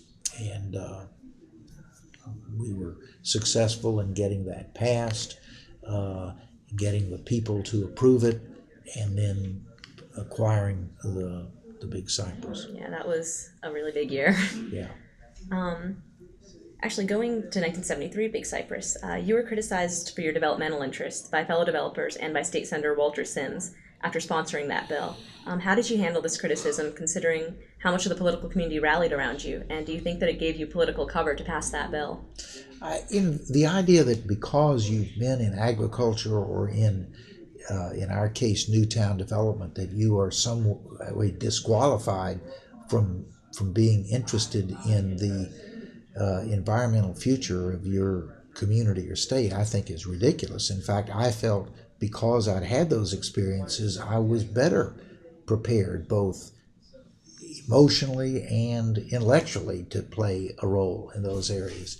So I didn't pay very much attention to that. And I might say some of that criticism were from people who were fundamentally opposed to what we were trying to do in reversing the damage to the Everglades. Mm-hmm. Okay, so a lot of landowners and land or homeowners association, stuff like that. Yeah. Assuming. Okay, back to 1972 actually. It was a difficult session considering that Governor Askew had to extend it for the passage of the Land and Water Management Act. With the passage of the act, however, you were named Outstanding Legislator of the 1972 session, and you're commended by Art Marshall. What was your relationship with Mr. Marshall, and did he have an impact on the Land and Water Management Act or the Water Resources Act of 1972? Yeah, I'd just add another difficulty of 72 was that was a a presidential election year. That was the year that George McGovern was running against Richard Nixon, and Florida had a fairly early primary. So our legislative session was moved forward that year. So instead of starting in March, I think we started in January, which meant that we had less time to get prepared with this complex legislative package. Mart Marshall was another big influence on me. He was a professor at the University of Miami, and when I was in the House of Representatives, he would hold periodic programs for the Dade County legislative delegation on environmental issues that he was concerned with at a time when the environment was still sort of a third or fourth level issue in Florida. He was instrumental in alerting me to issues at a level that I had not previously been aware, and giving some ideas of what the state could do to deal with that concern.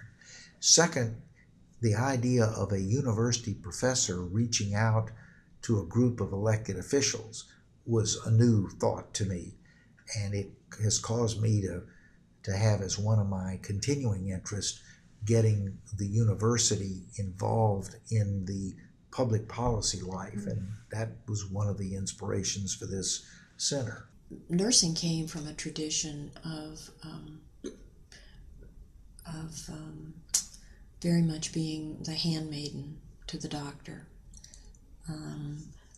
There were places where, you in the 50s and the 60s, where you were expected to stand up and give the doctor your chair and serve him coffee and that kind of thing. But that was also just when, women's rights were, on the move.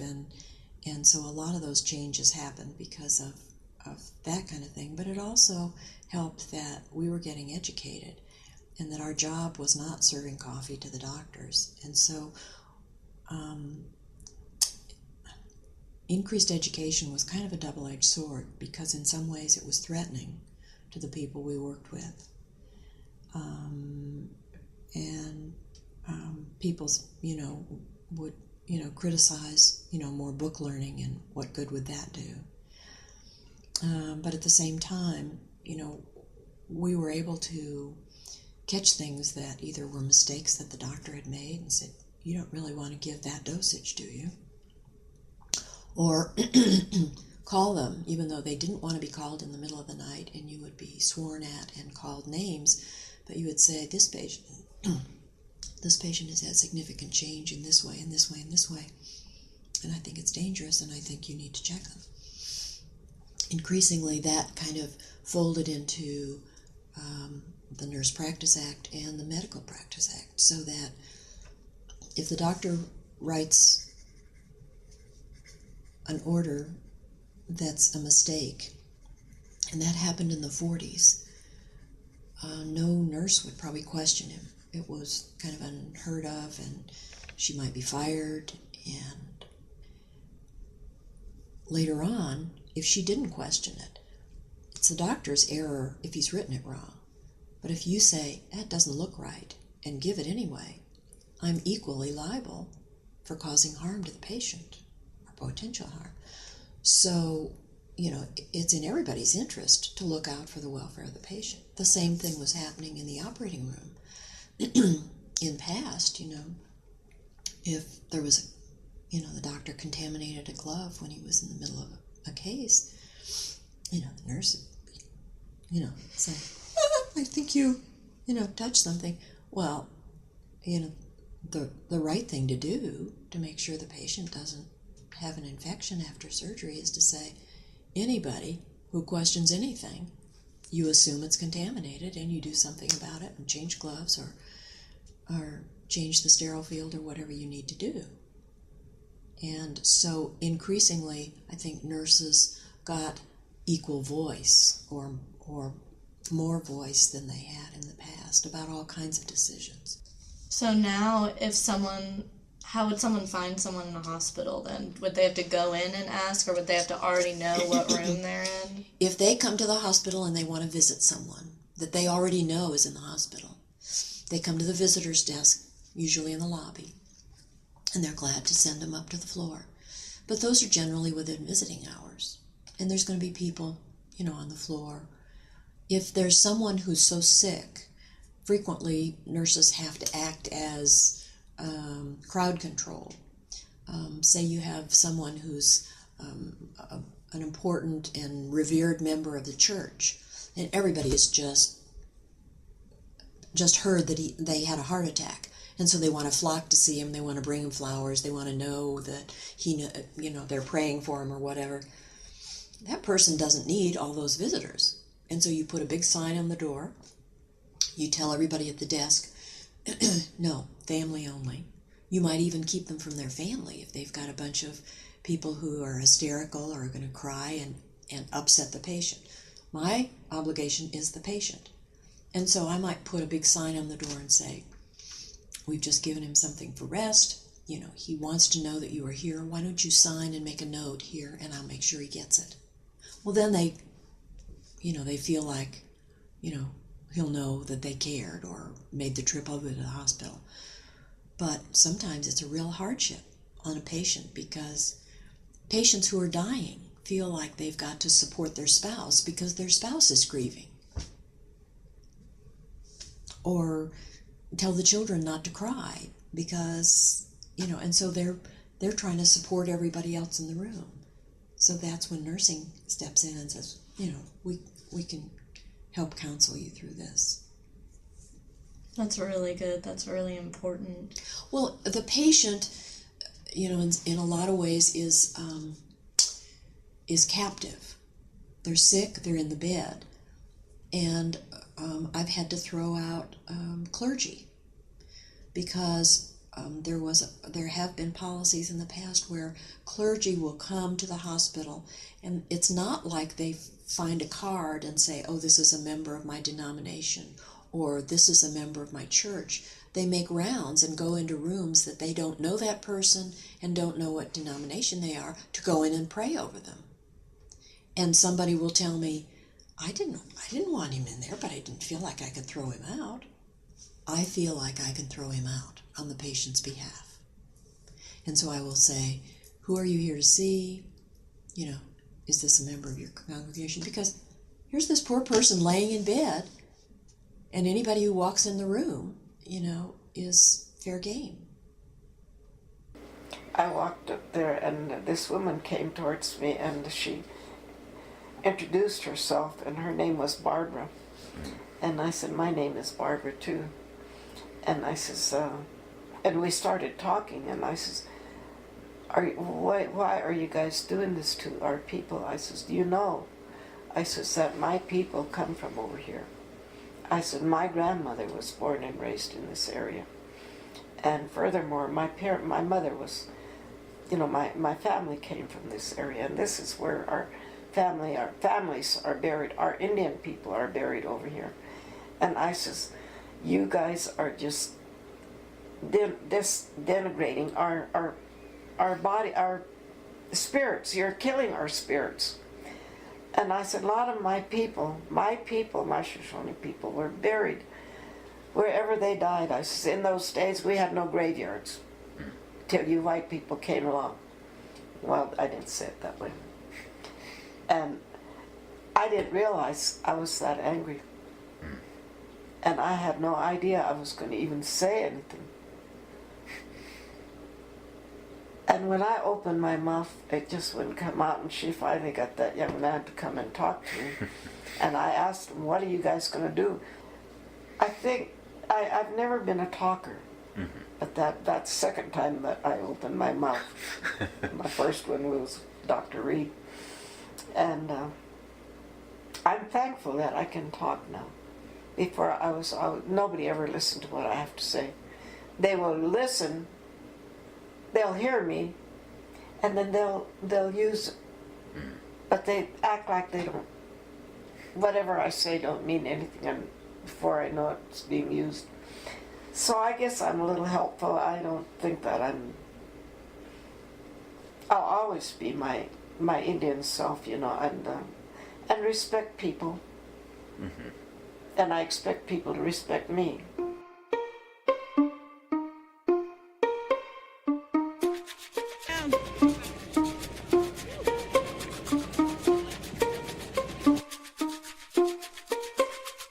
Just the way that I have come. You know, my daughters are born here.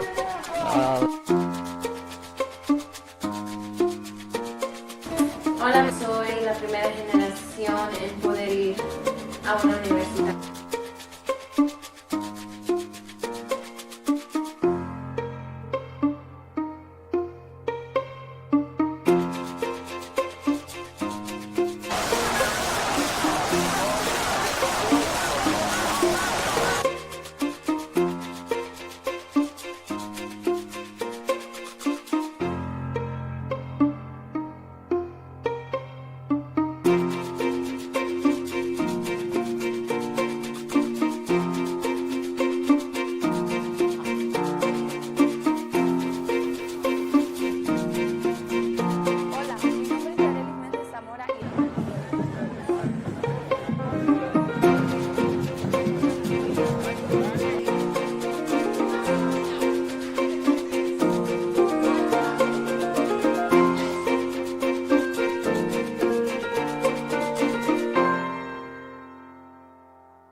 So we decide to make a third run. We swing around, come over, the same altitude, the same airspeed, and that's when I got hit. The plane suffered some damage, but I was the only crew member hit. Thank God. I said, it's Pescado, someone let it be me. We got 10 guys. I'll take the shot. Why did you feel that way? Why did you feel that way?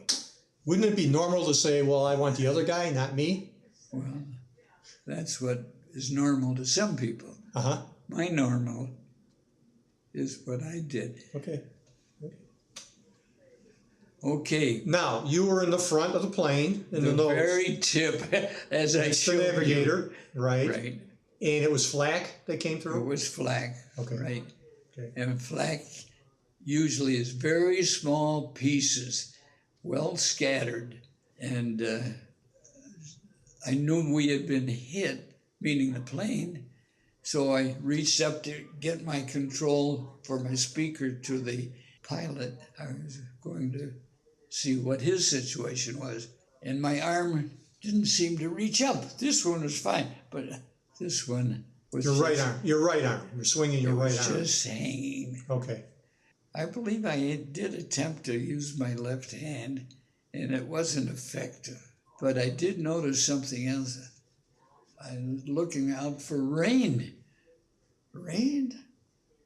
Because my feet were slipping all over the floor. I could hardly stand up. My shoes were going on all directions. Well, it turns out that was blood. Your blood. That was my blood. What a revelation.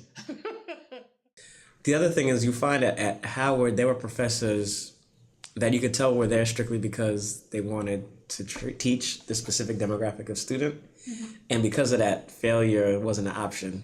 Mm-hmm. So, for example, if you don't read for a class here, they might give you a bad grade. Yeah. If you don't read for a class there were times when we've gotten cursed out and kicked out of class. That was like yeah. So they said, don't come back until you read. So it was basically tough love. Right. It was tough love. And it was, yeah. Would you say the particular strict discipline in those classes shaped your work ethic? Definitely, yeah, especially because I was an anthropology class, and I knew I actually worked for that professor afterwards. Oh, really? Yeah, so, Okay. so I think it did. And some people didn't like it. Some people cried. Some people left, never came back. It's like a weeding, a filter, Yeah, a funnel a type filtering thing. process, yeah. So it was that coupled with the fact that a lot of the professors had tailored their syllabi to us as African American, African Caribbean students. Mhm. So our intro 101 class, we were reading Toni Morrison and a whole bunch of Black authors, Mhm. as opposed to what could have been a Shakespeare or, Mm. the usual Catcher in the Rye. So. Yeah. And sorry, I'm trying to figure out how to phrase this question. You said that, they tailored their syllabi and their curriculum for, African American students and such. What do you think is a way that maybe that can be implicated or into different universities that are not HBCU? So how to integrate that? Yeah, into, integrated. Okay. Sorry. No, there are many ways to do it. The problem, most of the time, it comes down to the professor. And a lot of professors that don't have a background in that don't feel comfortable teaching that. Especially when you talk about things like race at a PWI is a completely different discussion than a race at HBCU. Yeah. So there's a whole lot of other things that are implicit in that. I think it all comes down to the professor ultimately to implement it, though. I like that you mentioned that, the discussion of race and teaching it in a class is different between HBC and PWI. Me having taken such classes at this university, I want to know how different of an experience it is learning it at an HBCU compared to here. The best way I can explain it is there's a lot of assumptions that I take for granted being at an HBCU that allow the conversation to move forward quicker, I think, than here. So we don't have to have a preliminary discussion about racism and what it looks like. Because all you have to say is, raise your hand. Has anybody experienced any racism? Yes. Okay, that's a version of structural racism. That's intimate racism. Okay, and then we move forward with, all right, how do we combat that? Or, what allows that to proliferate? That'll be the discussion. If we try to have that same discussion at UF, a lot of times you'll have a student that'll say, well, I don't think that really counts, or that's never happened to me, so I don't think that exists, or what about X, Y, and Z? So it can take longer to have those discussions come to light. Yeah. Could you tell us a little bit about the specific research that you do? I know you've examined the Zora Neale Hurston papers, and there's incredible stories about them, how they were almost destroyed. Perhaps you could relate some of that. Yes, one of the things we hear a lot about is the fact that Zora struggled throughout most of her life. We're pretty sure now she was 69 years old when she died. She lied a lot about her age because she had to do some unorthodox things to secure education for herself. And often it was easier to lie and say that you're still a teenager, even though you're 26. Say you're a teenager so you can get the free education and then go off to college rather than say I'm a non-traditional student and then being prompted to explain what you've been doing for the last 10 years since you weren't in school. But in any case, she was just an amazing woman. And I know that she was not rich. We understand, those of us who just have a general knowledge of the last decade of her life, that she died in a welfare home, that she was buried in an unmarked grave in Fort Pierce, Florida. She died in January of 1960. They gave her a really nice funeral based on everything that I read in a church in Fort Pierce, and then they buried her in the unmarked grave, and that grave remained unmarked for more than a decade until Alice Walker, who was working as a reporter at Ms. Magazine, went in search of Zora Neale Hurston, found the unmarked grave, put a marker there, and it now reads Zora Neale Hurston, Genius of the South, 1901 to 1960. We now understand, based on census records and the family Bible, that she was actually born in Alabama, not Florida. She was actually born in January of 1891, and she died in January of 1960. So again, some of her secrets, I guess she thought she was taking them to the grave with her, but we're unearthing those things. Probably other things are being discovered too, even as we speak about this great woman who really loved Florida, especially Eatonville, Florida. I guess there's some irony that when she passed, while she had been taken care of so well in that community where she was buried, that someone wanted to burn the home with all of her notes. Yes. And I believe it was something you asked me any other question, and then I went off on another tangent. Let's go back to the center.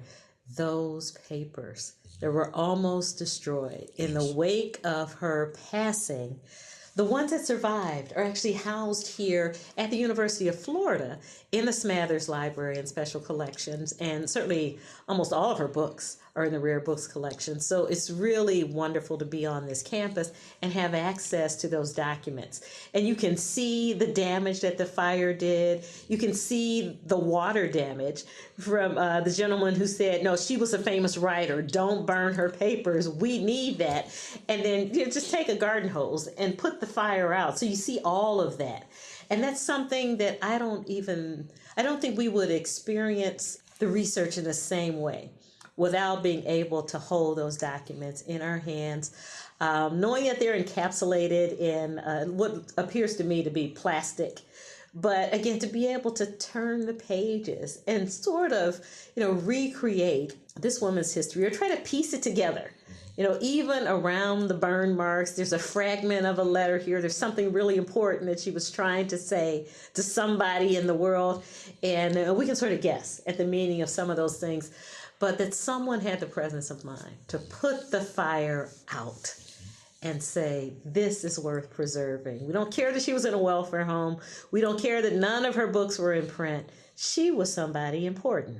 And we need to preserve that history. So it's just a powerful, powerful testament, a testament to her genius, I think. And I'm searching for the word, but she really is. Still, now, how many years since her passing? Since 1960, is that 52 years?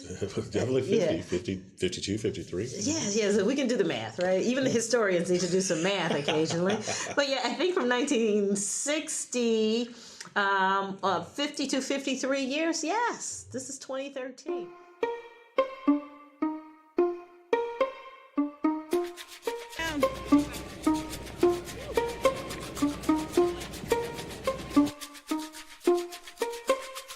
Just the way that I have come. My daughters are born here.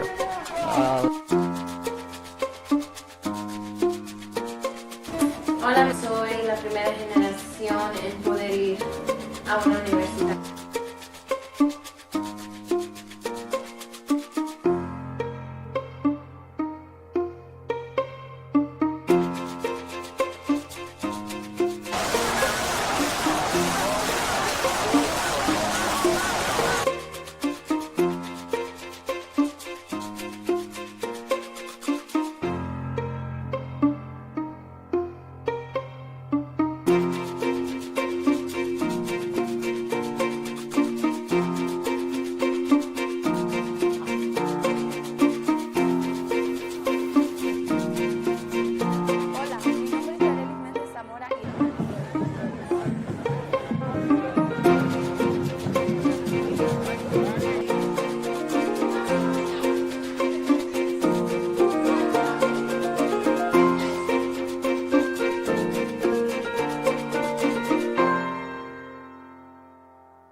It was not easy.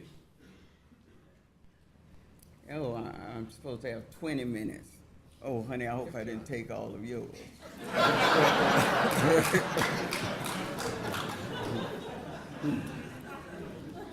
Usually I don't adhere to the time factor. But I think the one thing someone asked, what's the worst thing that happened to you after you became a mother? And I get very emotional, even before with the tear gas. That was, I've had to wear dark glasses ever since that tear gas. But the most emotional thing that ever happened to me was when we moved from Quincy to Miami because we thought they had a better school system, Monica. What we found, because my mother worked, we had to take Tanana Reeve, who was 3 years old but ready for school, with us as we tried to find a home school for her. And they would say white only. And she was only 3, so she didn't understand now. To her, my mother was white because she was fair. She even thought I might have been a dark white person. So to her, it was only a matter of becoming white, and that was no problem. She got in her little bed and poured powder all over her body. And she said, "Mommy, I'm white now." Will I be able to go to school? You know, that's terrible. And we have some of those same kinds of situations. We fight the same battles over and over again. I can remember the day I left home for good. It was early August. I was just shy of 19 years old, and my car was loaded for bear. I was driving. My mother sat in the passenger seat next to me. I was leaving home for the first time. For my whole life, I had lived in Jackson County, Florida, located smack dab in the middle of the Florida Panhandle. I was headed for another version of Florida I had yet to experience. We drove down Peanut Road from Graceville to Cottondale. We got on the interstate, driving east, heading out of Northwest Florida for I-75 South. The bridge crossing the Apalachicola Arch is high above, and you can see the water coursing beneath you. I pressed my foot to the gas, sped over the bridge, and just like that, I was gone. But when I left home, I never really left it behind. 4 years ago, as an undergraduate at the University of Florida, I ended up in the history building, Keene Flint Hall, for my first history courses. As I sat in the hard wooden desks and listened to the professors' voices echo off the dark hardwood floors, I became electrified by the history of the American South. It was more expansive than I had ever known. The electric curiosity to connect bigger systems to my life soon morphed into frustration and anger. I was angry that I was only now learning about the whole truth of the unequal dynamics of class and race that were so intricately woven into Florida history, so tightly connected to the structure of the place I thought I knew so well. It structured my life and the life of every single person I knew. I was angry that people with privilege actively whitewashed local history. They shrouded difficult history from the light, and this darkened public discussion, and in turn, what we knew about ourselves. Most of all, I was angry that African American experiences weren't given equal weight in this narrative. As I reflected on my relationship to my much-loved hometown, cloaked in fertile acres of pines, I began to ask bigger questions. What does it mean to identify with a place? This place? At first, that seems like such a simple question to ask yourself. And then it gets hard. I wanted to know how a person asserted that sense of belonging in a place that doesn't see them as equal members of society, or as their neighbors even. Everything about these questions were tugging at the corners of my soul, because I was rooted there. I loved Jackson County. And as a fifth-generation Floridian with family across the Panhandle, this was the place that made me. So I picked up a recorder and I drove home. I didn't know what else to do. During my time as an undergraduate, I found that studying American history was a way to engage with and better understand my world. When I got an opportunity to enter into the new Oral History Master's program at the University of Florida, I pounced on it. As a scholar, this was a concrete way that I could document the Panhandle, an area of a state that's studied very little, and that's often neglected by most contemporary scholars of the American South and American race relations. Here I was pursuing graduate studies in history 210 miles away, yet I found myself wasting my measly paycheck on gas to return as often as possible. After class on a Monday night, I would hurtle down I-10 West, desperately trying to get back home to the Panhandle of Florida to document the lived experiences of my neighbors. Once there, I called community leaders and teachers who taught me and generations of other Jackson County residents. I knocked on strangers' doors looking for one person, and found another more willing to share stories from their life.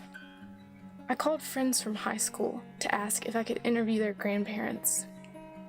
My father, the local dentist, told patients about my project while they sat in his dental chair and found me more than one contact there too. Over the last year, I've spent countless hours on the road, traveling from Gainesville, Florida to Jackson County, traveling back almost every week. In the process, I've collected 15 interviews with community pillars like teachers, public servants, farmers, and individuals whose family have been there for generations. Most of the narrators are African American elders, but interviews vary and also intersect across lines of race, class, and age. In the following 2 podcasts, I will be sharing stories from 5 of the 15 interviews I've collected. These 5 people share a rootedness to the communities they are from in Jackson County. They recount everyday memories of love, community, and farming with mules. They proudly shared stories of houses that grow and vibrant social and spiritual lives that sprang out of their church communities. They describe leaving and returning and the irrevocable change of the communities they grew up in. Their stories mark tensions. One day my friend Dr. D. Israel asked me if I would come to accompany her to a meeting at Flagler College. And when I went to this meeting, she wanted me to just observe. And while there, these people were talking about a proposal that this developer out of Atlanta wanted to present to the museum. And it was sort of like, well, it's going to be us against them. And I immediately became wary of what this meant. And once I saw the proposal, it was not a good fit for the museum. They were playing on the ignorance of the members of the board at the museum. Most of the members at the board are elderly people who don't have a good handle of business. And so I was able to meet with them to explain to them exactly what this proposal meant in layman's terms. And once they understood that, then of course they rejected unanimously that proposal. And of course it pretty much made the person with the proposal and the representatives from the college look at me through jaundiced eyes now. That's how I got involved. And so as a result, they invited me to attend some meetings, and I realized after looking around that this was a wonderful place. It has a story to tell, and that they just needed some leadership. And most of the members are old, and their energy levels are low, and so I thought perhaps I would be able to help make a difference. And I was invited to join the board. I was unanimously voted onto the board. And next thing I knew, I became the president.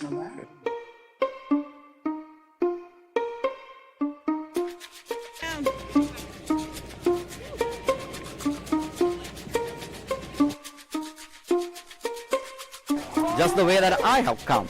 You know, my daughters are born here.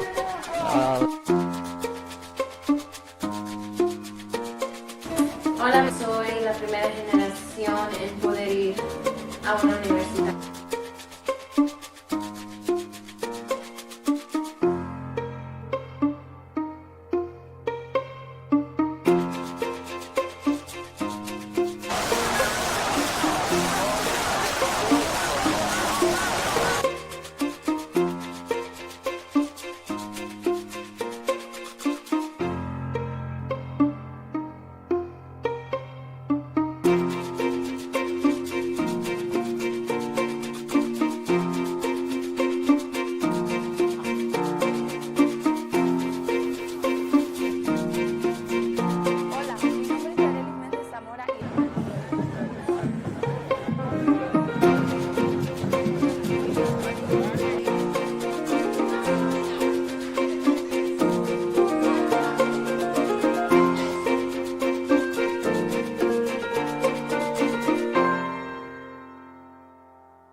When I got wounded in November '67, we was going to set up that night, and the enemy let us walk right by them. They was out in the wood line somewhere. So we was taking a break, gonna dig in that night. We always dig in and cut us some wood and fill sandbags in case we get mortared. But they opened fire on us, which they was at the foot of the hill. And this was the worst experience that I had, because after they opened up on us, maybe 30 minutes later, the enemy dropped a couple of mortar rounds in on us. That's what I was trained for. And they were directly on target. So I was just looking for them to, just, if they'd have dropped them up there, they'd have killed everything up there. But when the first round came in, it really scared me to death. I could partially see my buddy leg, he got blown to pieces. Of course, other people got killed too. What was his name? He was from DC. We call him, right now I can't think of his name, but we call him DC. I mean, we were real tight. We shared things from state. If somebody got some goodies from, like candy cookies or something from state, we always shared. And they dropped another round in. So I didn't realize that I was hit in my right shoulder, small place in my left shoulder, buttocks, left eye, small fragments. Those are my biggest wounds. You can see them. Oh yeah, I definitely can see it. And one that's kind of open, it got infected when I got in the hospital. They had to pull the stitches and let it, so I could. So those are shrapnel wounds. Yeah, shrapnel wounds. But when they dropped those 2 rounds, I just thought it was all over. In 2000, it must have been. I know it was March of 2000. I saw an article in the paper, and it was Dr. Pleasance, who is the former director. He was doing an oral history, and he was talking about, recording people's lives. And all of a sudden, just something went ping. I said, wait, I can do that with video, And I thought I had invented this original thought. I had no idea it was already being done. Right. But in the bottom of the article, towards the end, it asked for volunteers. So I emailed immediately, and I got an immediate response. Come on over. So I was thinking I'd be doing interviews and things like that. Mm-hmm. But actually, I got started out just like everybody else doing transcribing. But at that time, we were doing summaries. So that was my job. I had this, it was a horribly long interview. It took me months to read through the, and there was no listening. I had to read through the transcript. Oh my. And then write a summary of it, like a 1 or 2 page summary. Mm-hmm. So and I was going to school too and working at the same time. A lot going on. So there was a lot going on, and so that's how. But I tell you, it was it was very just fascinating to read about these people's lives. And all the time, my little brain is turning, saying, "I know I could do this in video." And it's funny because not too long after that, I mentioned that to Sam Proctor, who is the founder of this program. Right. He was still in the picture, but he had more or less retired by then. Mm-hmm. But he was still very much active, and he would be, every time I would be in, he would be, wandering around somewhere. And I mentioned this one day to him. I steeled up my courage, and I said, these audio interviews are really nice, but I think we could do a video interview, and it'd be really nice. Mm-hmm. Oh no. He got actually mad at me for saying that. And that was the last time I ever approached him about it. He said, "Oh no, you can never do a video interview of a person because it's too distracting." He says, and he went on and on about how it wouldn't be an honest interview and how they would be nervous about the camera. Mm-hmm. And all of this, and I said, okay, I'm sorry, I'll never say another word about it. And I didn't. I didn't. Well, look at where we are now. Yeah. When you were in the midst of battle, did you understand the politics behind the war? And what I thought that I understood turned out to be lies, which I didn't learn till I came home, which helped turn me against the war. So let's talk about that. When did you come home and how did you feel initially? Well, there's two parts about when I came home. When I first came home from Vietnam, I was still in the Marines, and I got sent to Europe and lots of schools. And then 2 years later, I got out of the Marines and came home as a civilian. So those 2 years after Vietnam that I was still in the Marines, I was still focused on my job. I was a platoon sergeant. I went to nuclear biological chemical warfare school. I was nuclear biological chemical warfare school. Warfare NCO. I was the embarkation NCO. They sent me to school in Little Creek. They sent me to lots of schools and I did lots of stuff. So I was focused on that. I wasn't thinking about the war. I wasn't thinking about nothing. I was thinking about my job. And then when I got out of the service, then all of a sudden I had access to news that wasn't the Sea Tiger, which was the news that I had in service, which was a paper put out by the Navy. I went to school on the GI Bill and I read Howard Zinn's book, The People's History of the United States. And when I read the Vietnam part, I didn't believe it. And I was really angry about it because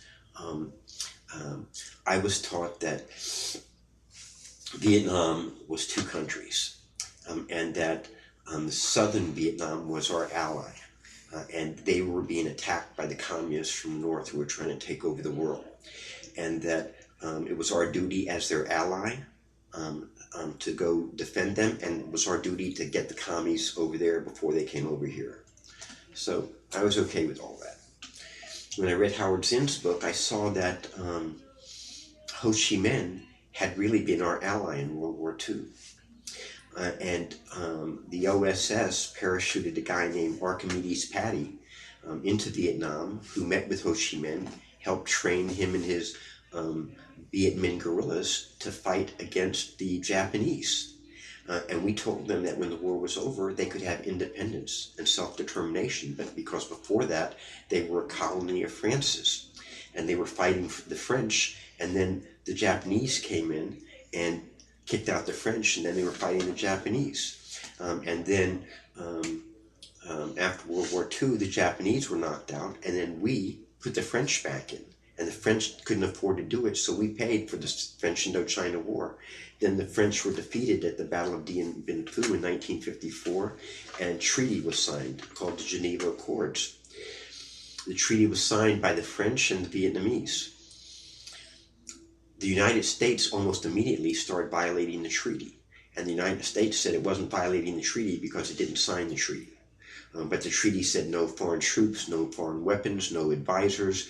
The 17th parallel was going to be a demarcation line for disengaging troops, that it would not be considered a national or an international boundary, that there'd be free elections in the whole country, uniting the country under one government.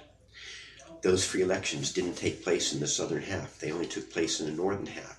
And Eisenhower said if we would have allowed this free elections to take place in the southern half, Ho Chi Minh would have won. And we couldn't allow a precedent to be set where people in a communist country would democratically elect a communist leader. And what we did politically was we compared communism to freedom and democracy, where communism is an economic system, and we should have been comparing communism to capitalism, because you can have a communist economic system and elect your leaders and have democracy. But we were painted a different picture growing up. So when I saw the real history, and I thought, wow, those Vietnamese, they were just defending their homes. What would I do if foreign troops came to my house doing to us what we did to the Vietnamese? Well, I'd be a Viet Cong. I'd be out there fighting them. They didn't do anything to us. What the hell were we doing over there? And I saw the history, and I saw that the government had lied. And I felt that if all of my friends who died in Vietnam had known the truth ahead of time, we might not have gone, because we weren't really fighting for the things we believed we were fighting for. And the hardest part of everything I'm telling you is when you go to Washington and you see that fucking marble wall. 48,000, over 48,000, 58,000, 58,421, something, I can't remember the number, guys died in Vietnam. What did they buy? A fucking marble wall. That's a very expensive marble wall. If the country would have learned from that, never to do that again, it would be worth that expense and that sacrifice. But us being in Iraq and Afghanistan and getting ready to do Syria and all that stuff says that we haven't learned anything, that our government's still going to lie to us, that we're going to still send people over there to kill people who are just defending their fucking homes. You know, so they didn't learn anything from my sacrifices, and I'm pretty upset about that.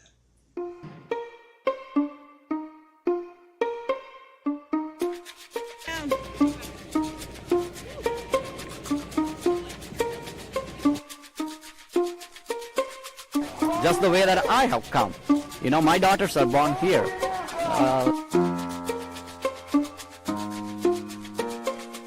Hola, soy la primera generación en poder ir a una universidad.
Now,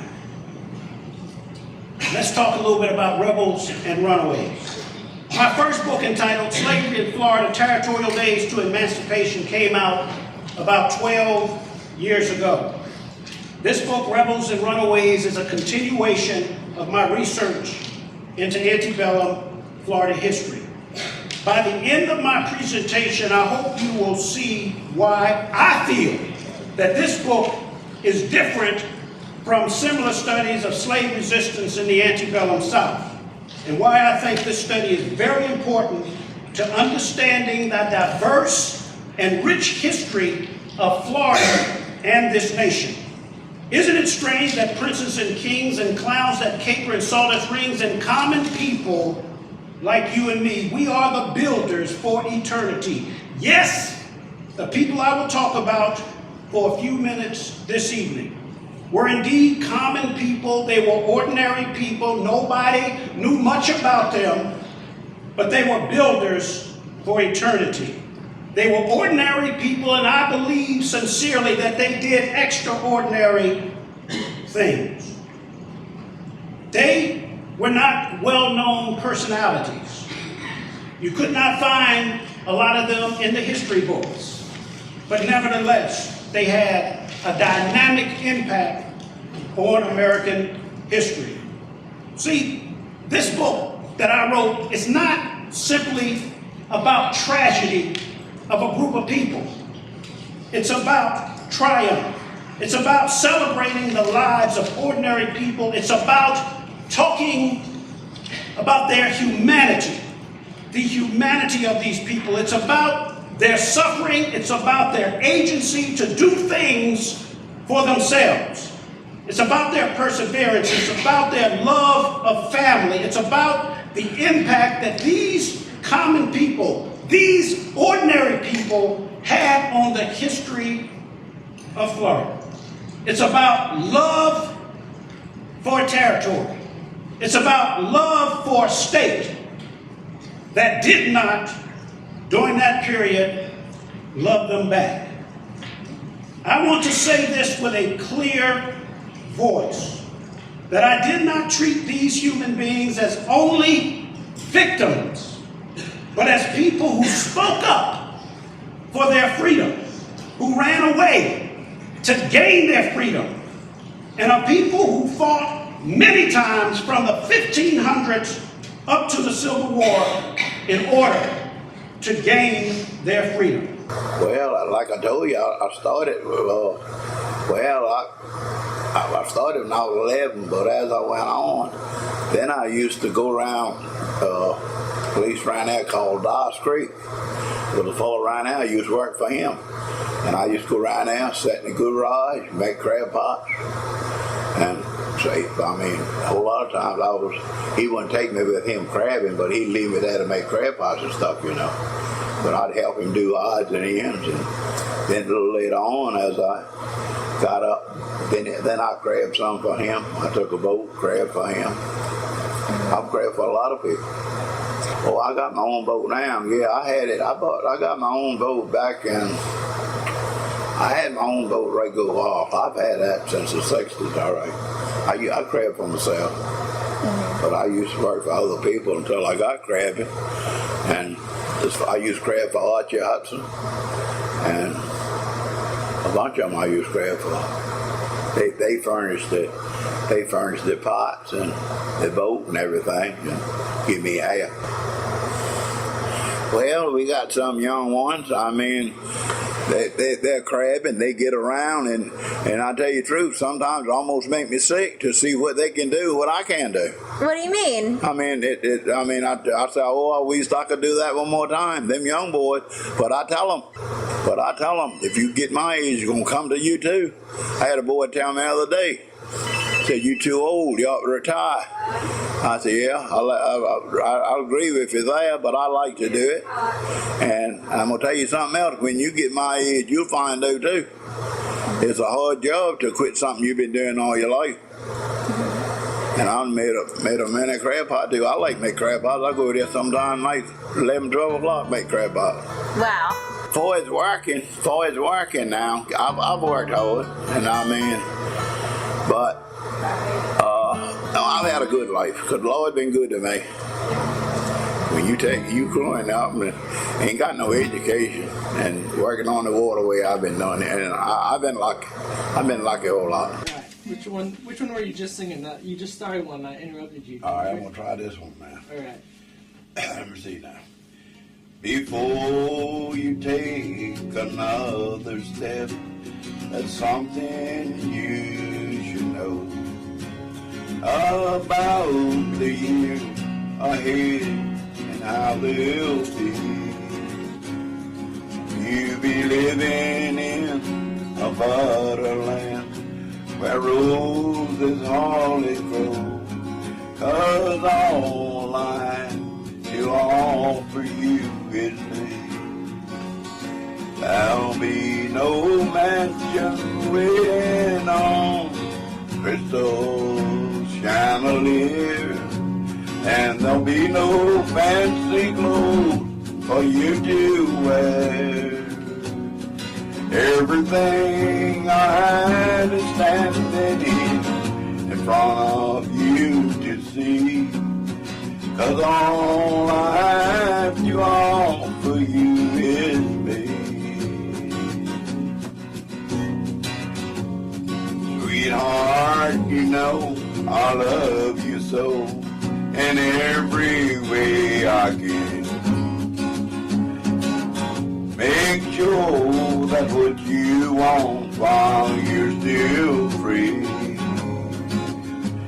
The only gold I had for you is in my wedding band, 'cause all I do offer you is me. There'll be no mansion waiting on crystal chandelier, and there'll be no fancy clothes for you to wear. Everything I have is standing in front of you to see. All I have to offer you is me.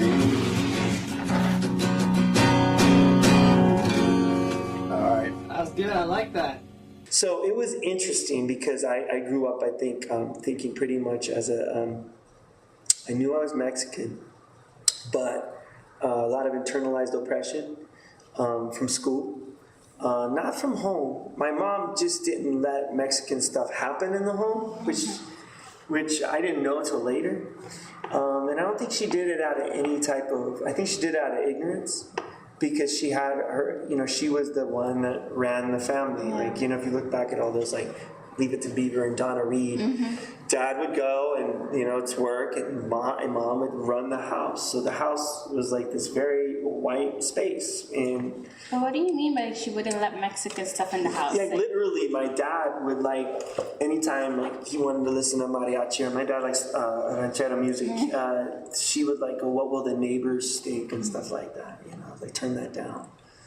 So, because my mom was white, is white, and so that's normal. So I dealt with normalized whiteness, and so did my father.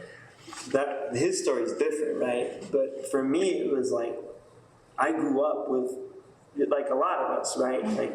White is normal, and you can. Now you can. Once you have consciousness, right? You can see it everywhere, and it just drives you crazy, right? When you hear somebody say, "Well, the normal kids or a normal school," I know what you mean by that, brother. That's not everybody's normal. Or normal doesn't exist, really. We're all human. But I grew up, really at war with myself, and then at school, it reinforced it. It was just absent for me, except for when I went to my abuelita's house, my tias, right? But it was absent for me at school, and it was absent for me at home, and it was kind of beaten out of us at school. And I do mean that figuratively. We weren't touched or anything like that. Plus, I'm monolingual English. But but there was no presence of being Mexican or Latino in schools at that time.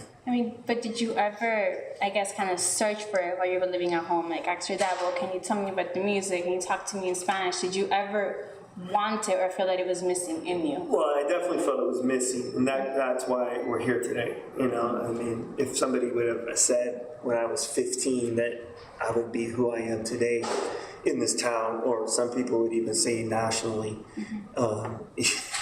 that's a joke. It would have been it would have been hilarious. So I was always searching for it. There's a couple of moments. Well, first of all, my dad would sneak me out of the house in Sonora, and we would go down to the barrio, and we would go and have comida, and we would he would teach me to be Mexican on the slide. And it was something I really embraced too. I always felt comfortable. But I didn't because I didn't know Spanish. So it was this real tension. And it was an embarrassment. I'm sure you've heard this before from pochos like us that don't know Spanish. There's this tension in you where you're especially if you feel that's your cultura. And I did. It was a different vibe. And I loved my family. My grandparents' vibes, both sides, it's very comfortable. But there's something, there's a spirit, there's a big difference between life and vida, right? Vida, that's me. I don't do life, I do vida. And it took me a long time to figure that out.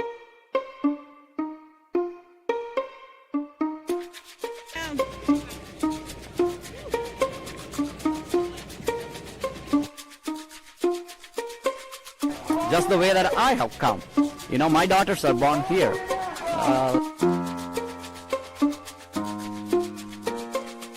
Hola, soy la primera generación en poder ir a una universidad.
he was just amazed that I received so many different threats, literal threats to my life, simply because I was offered a scholarship as the first black athlete here at the University of Florida.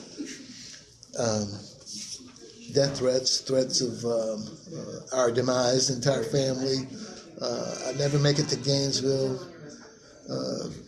Were these threats coming from Gainesville or Oh, no. in Ocala? Or They might have come some from Gainesville, and I can probably discuss some of those too.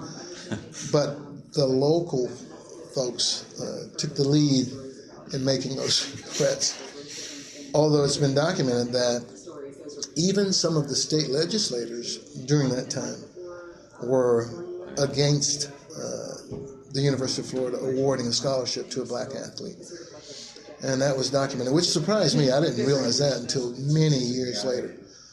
I mean, that prejudice actually extended up to Gainesville, extended into my days, or first year at the University of Florida. And it was not without some consternation, a little bit of angst on my part, but again, the 18-year-old mentality overcame all that. Oh, well, so what? Big deal. I'm stronger than any of that. And it was at the athletic dormitory, Yon Hall, where I discovered, gosh, this thing is permeated throughout the system, because some of the athletes were also obviously prejudiced and had some dissatisfaction or disagreement with the fact that I was there, eating at the same training table with the rest of them. And it was Jack Youngblood who actually, and many of us know who Jack Youngblood is, you might not. He was a local sports hero when he was here at the University of Florida as a defensive lineman. Jack Youngblood was the guy who ended all of that within several weeks of my arrival, because I would sit there at the training table alone, and you might have one or two of my track buddies to join me because they just felt like they should. But if they weren't in the training table, I would probably sit alone until one day Jack Youngblood walked up to me and said, "Why are you sitting by yourself, boy?" And I'm thinking, oh God, my dad was right. I'm going to die right here, right now. So I stood up. I said, well, if I'm going to die standing up. And he looked at me, and as I kept looking up at this big guy, and he said, is something wrong with you? And he looked over at them, he looked over at me, he shrugged his shoulders, and I'm like, no. And I'm about to get in my defensive posture now. Nothing wrong with me. And he said, can I sit with you? And I was literally just flabbergasted. I'm going, yeah, if you want to. And that right there put an end to any type of prejudice from within, from the athletic side of the house, as it were. And that was a story that I'll always remember for the rest of my life. Your father, what did he do for a living? My father was a chauffeur. And my uncle, when I went south, he owned 150 acres of land down there, and he was a farmer. And I can assure you, while I was down there farmer, I knew how to hoe cotton, I knew how to plow cotton. Anything a farmer could do, I could do. And I did it well. You shared with me a story about a young man that came to the home asking for help. One of the, well, I wouldn't call it an experience. One thing that happened to me while I always remember while I was in South Carolina, one day a Negro, a person came running from the, let's say, out of the forest over to my uncle's farm, asking him to give him a help. And my uncle asked him what was the matter. He was being chased by a posse of men. And he asked for help, and my father told him, my uncle, I should say, told him that you know as well as I know that if I try to hide you and they find you here, they'll not only kill you, but they'll burn my house down. And the man said, I know that. So my uncle did what he could do. He gave him as much food he can carry. And the man realized and thanked my uncle. Then he left. And 2 days later, we found him hanging in a tree full of buckshots. That was one of the things I'll never forget down south, while I was down south down there. You'd also share with me the story about. Right after we got off the train at Midland Army Air Base, an Army officer walked up to us and told us that he was Lieutenant Colonel Phelps, Lieutenant Colonel Phelps was the deputy commander of Midland Army Air Base, and that he, Lieutenant Colonel Phelps, he was born in Texas, he was raised in Texas, and he expected to die in Texas, and if we Negroes didn't know our place while we were in his state of Texas, he spelled it out for us. 1, we could not eat in the officers' mess. 2, we could not go in the officers' club.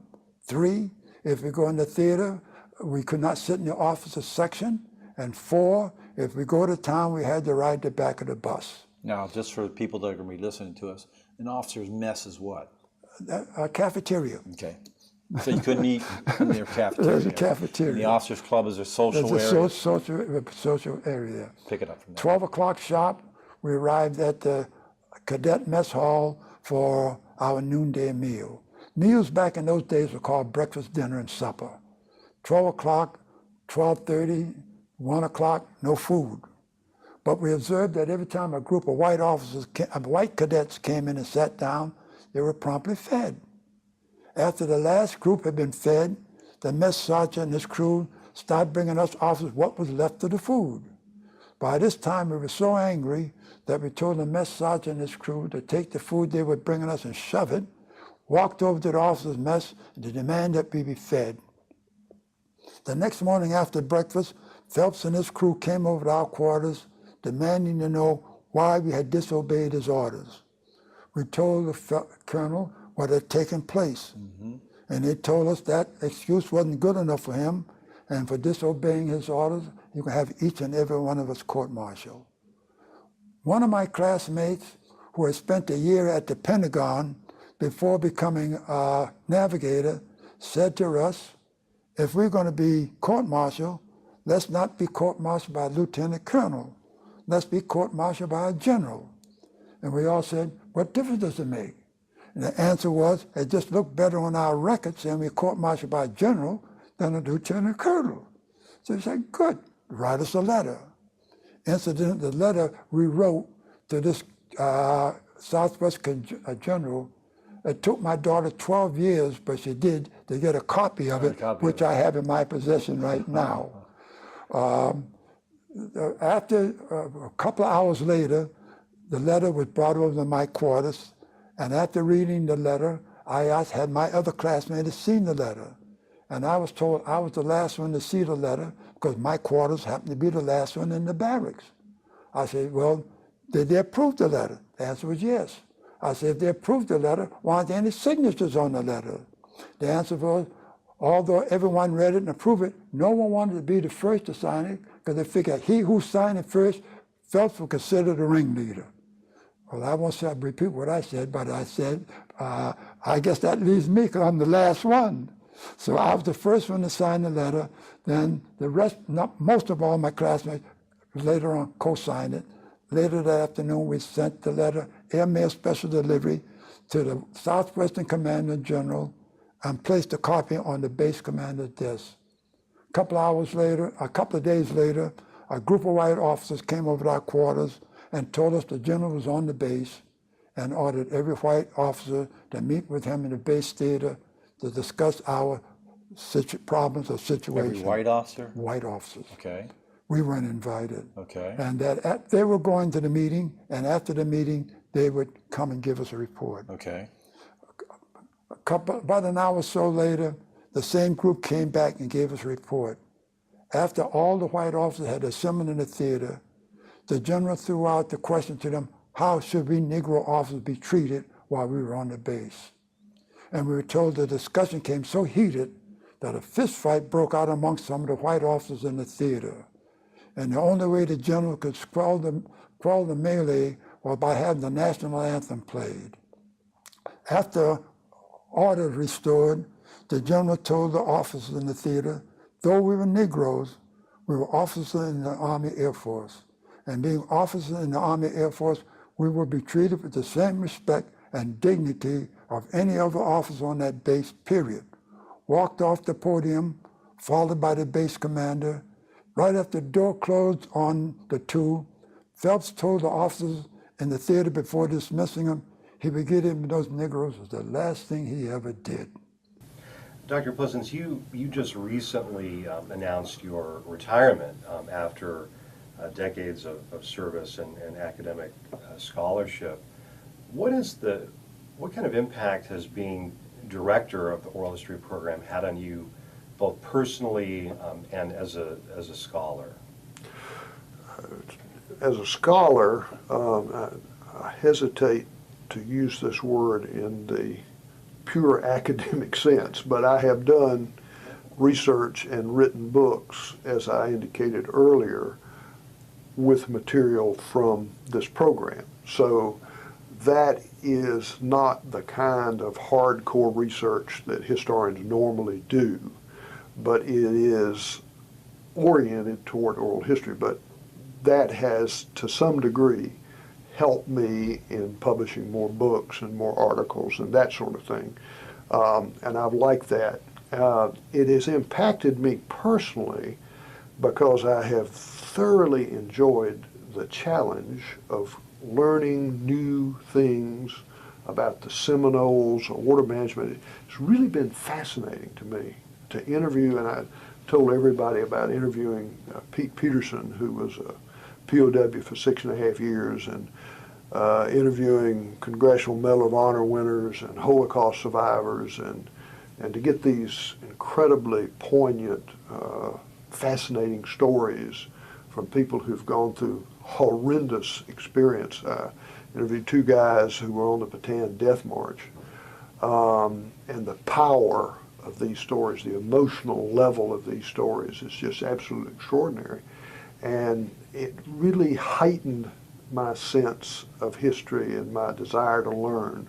And so I have really enjoyed that challenge of learning about new things and talking to lots of different people, from newspaper people to federal judges, the guy who's in charge of the local water management district, people like that, all different walks of life, and all different attitudes, ideas, and it fascinates me.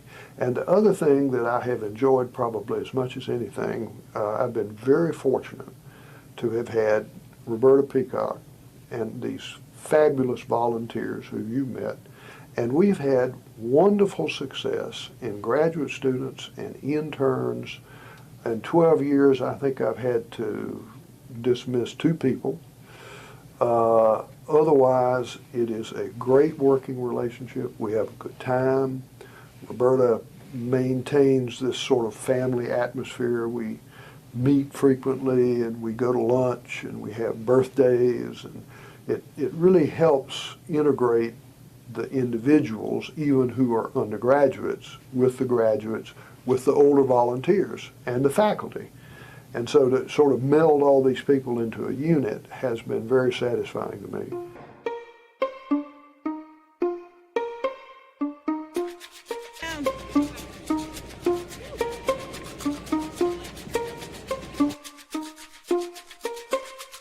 Just the way that I have come. My daughters are born here.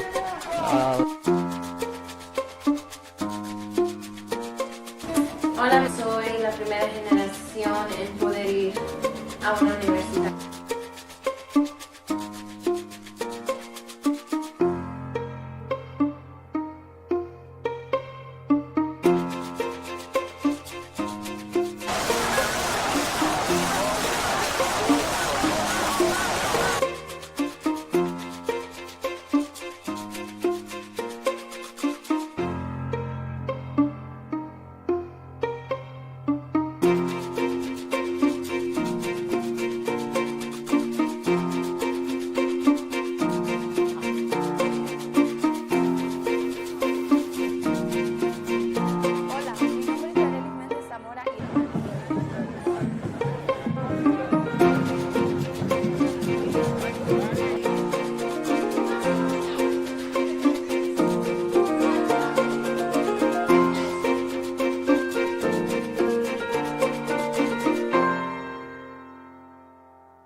I was born in Rosewood, Florida, June the 7th, 1919. I don't know anything about Rosewood. I was just born there. Cause when this route started, I was 3 years old. When they had this Rosewood massacre where everybody was being killed and all the houses and everything was burned to the ground, and my mother took me and my family had to go to the swamps. And I think we were in the swamps. My mother said, round about a week out there in the swamp. And it was somebody was running, to get around to give us something to eat or to feed us or whatever. So while I was in the swamp, now I don't know anything about that, only what my mama told me. Because I was left back in the bed, someone come back and got me. And then took me to my mother. And then we were still out there in the woods. And then my mother said we could look through the swamp, over the swamp, and the blaze and the fire was so red until we could just see the fire and the smoke and the blaze that they was burning down the house. Every house, black person house in Rosewood, America, was burnt down to the ground. We didn't have anything to put on. Only thing we had on our back was what we had on while we were sleeping in the bed. So I don't know how my mama handles that, because my mama was not educated. She couldn't read or write. She was just a do domestic work housemaid, because she was a mother of 9 children. Then my daddy, I don't know my daddy. My daddy died when I was real young child. I wasn't old enough to remember my daddy. I don't even know my daddy. I don't even know how he looked. And after this Rosewood massacre and the fire, everything got burned down, I have ever seen a picture of my daddy. I don't even know how he looked. All I know that Mama said his name was Charles B. Hall. And that Charles and the B was Backus Hall. Charles Backus Hall. And he was from Africa, Nigeria, Africa. That was where my daddy was from. I don't know how him and my mama met. I didn't get to talk all about that, because after this Rosewood thing come on, then everybody I didn't think to ask her anything about that, because I was too young to remember anything about him. Well, it was an episode. As much as anything happened, so we could talk about how people get involved in things. The fraternities brought Louis Armstrong to the university for spring frolics. And the Ku Klux Klan really disapproved of this. So they had a protest meeting in Gainesville on the horse. They rented Clarendelle Melton's ranch. And she had the horse ranch, and they rented her ranch and had a rally. And so I went to the rally. People had enough money, went to Louis Armstrong. And the first thing I saw at the rally was Professor Manning Dower, for whom Manning Dower Hall is named, long-term chairman of the Political Science Department, was recording car license numbers. And that's useful to do, because it used to be that the first numbers on your license were told what county you came from in the order of the size of the county. Mm-hmm. And so we were 11, all the Gainesville, all the Alachua County were 11. So you could tell where people came, from where people came to the rally. But I wasn't interested. I don't like the mechanical and technological things. I wanted to have a look at the Klanswomen to see whether or not they were townspeople or country people. And there's one way you could pretty well tell, the way to tell, by looking at their shoes and their pocketbooks. And so that was my first personal experience with the Ku Klux Klan. I think we create home in a lot of different places, whether temporary or permanent. I think home is created by the people who occupy the space and not necessarily always by what the space looks like. And so for me, a safe place, a safe space is really an energy between me and the people in the room, where we can be ourselves and where we can support each other and encourage each other and laugh with each other because laughter is medicine, and laughter is part of the healing too. And have conversations with each other. To me, that's when I think of safe space. I think a place where our bodies can move, a place where our hearts can move, where there are no where our freedoms can live and exist and mingle with each other. And they're sacred places. They're sacred spaces where we heal, no matter what we're doing, because we know what happens when we leave those places. I feel like places get created because of what they are, but also because of what they're not. And I love the unspoken rules that we have when we are with each other. And the energies in which we occupy with each other. When I think of safe, the places where I go that are safe. And when I think of the places I go that are safe, I'm thinking about the people, Can you describe that hostile environment that you have encountered? I mean, it's my life. I do the look around and it's not even conscious anymore. And I do the look around for so many reasons. As a woman who is not super feminine, as a more masculine, androgynous presenting woman, as a queer person, I do look around for my general safety, and it's ingrained in my, almost in, it's second nature at this point, and it's something that we do to preserve, to try to keep ourselves safe or to assess what the dangers are. And I feel like a lot of marginalized groups do that. So while La Casita, was an extremely, I'm sure was a safe space for Latinx, Latino, Latina identified folks, I'm sure that there were folks that were Latinx and queer who maybe didn't feel 100% safe, And so, I think it's about the work. We can't think we've arrived because we've named and designated a space safe, right? It's a starting point. But for me, it's the work. It's the everyday work. And so and it's something we all contribute to. It's the people, it's the leadership, it's the culture of a space. And that culture has to be open to investigating and moving through conflict, because that's how we learn. And so to me, safer, brave space has to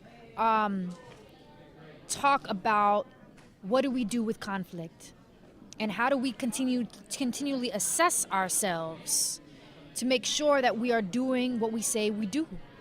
And the vision of the space includes as many people as possible. It's not about being quiet and hush-hush and trying to all get along.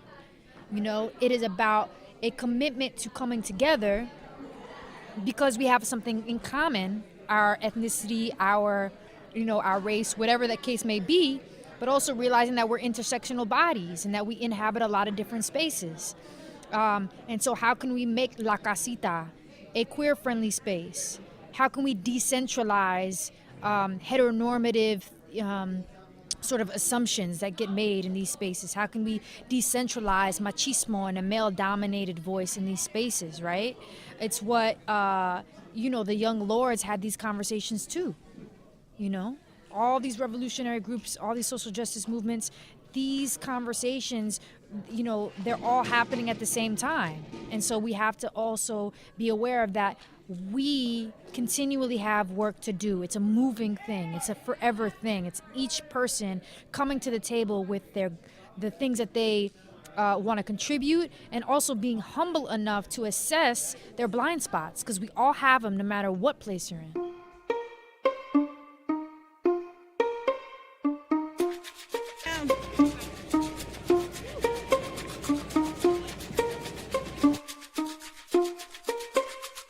Just the way that I have come. My daughters are born here.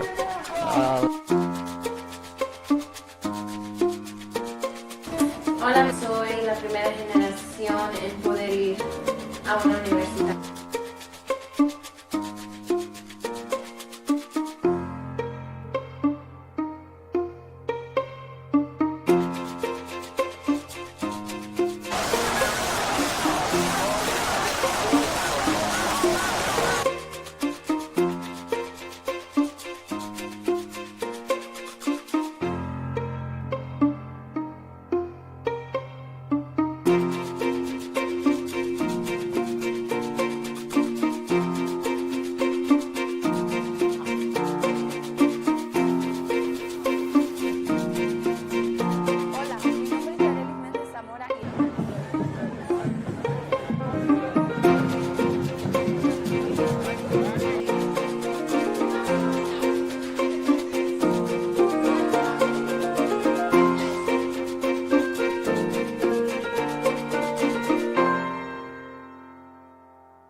What does gender and sex mean to you?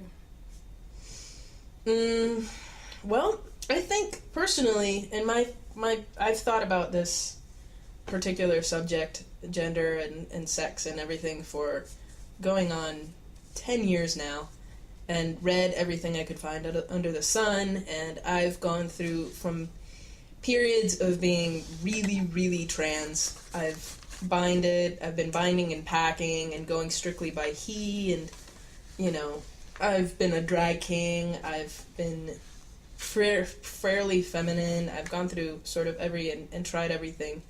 And what I have found, in my opinion and my experience, is that sex is very straightforward.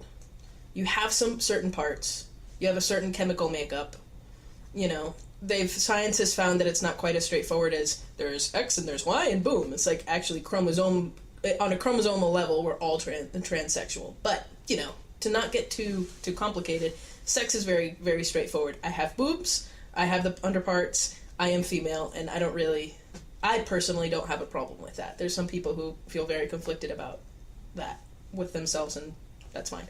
I'm okay with that. I am female, and it's not really contested, and everything's been happy. Gender is what I have found is a combination of sociological, psychological, and behavioral factors that come together to create a social persona through which an individual can both interact with the world, with society, and through which that same individual can have certain parameters by which they can navigate in the world. You know, we can't just have no rules within our self and identity and just go around being internally and personally anarchistic and just go and be happy. Like, you know, generally the human being likes to have some sort of even just skeletal structure as far as identity and behavioral things go. It makes them feel safer and they know what to do and what rules to follow. So I think that gender serves both of those purposes. I don't think that there's anything biologically inherent about gender at all. I don't think that I'm fascinated when people try to argue that, because I personally don't think that there is a gene that says, all right, you're gonna be a boy. I also, however, don't think that it's too much of a choice, because personally, if I could have gone through my life not being hated upon, stoned, and not being able to get a good job just because of what I look like and how I act, that would have been nice. I really would have been okay with skipping that entire ostracizing part of it. So it's somewhere in the middle, and I haven't figured out where exactly in the middle it is, and I'm okay with it at this point. Dolores, in those early years even before the CSO, Community Service Organization, what were the main issues facing agricultural workers? What types of lives did they lead? What were the working conditions that they had to deal with? Well, it's rather interesting because during World War II, the farm workers actually made about the same wages that industrial workers made. But then what happened back when the World War II started in the 40s, they brought in large numbers of foreign workers from Mexico. They call them the braceros, Public Law 78. And and this went on into, before the end of that program, there had literally been millions that were brought into the United States. And of course, they treated them pretty much like slaves, and that they didn't make very much money. And the domestic workers, the local farm workers, their wages really, really dropped a lot. And it wasn't until that program was from 1942 till 1963. I believe it ended in 1963. And when it ended in 1963, then we were able to organize farm workers. Cesar Chavez and myself worked very hard to end that program. On this next week, on Sunday and Monday in Washington, D.C., the Supreme Court will be discussing Obama's executive order, DAPA, and DACA, and these are the executive orders that allowed, number one, children that were brought here as children that were undocumented so that they would be able to go to college and, as you know, be able to get work permits and in some states driver's licenses so they could work. And the DAPA is the deferred action for parents, so that parents that have citizen children born in the United States will be able to remain here in the United States. So those programs are going to be discussed at the Supreme Court level. The hearings are going to be held this following week, on Monday and Tuesday of next week.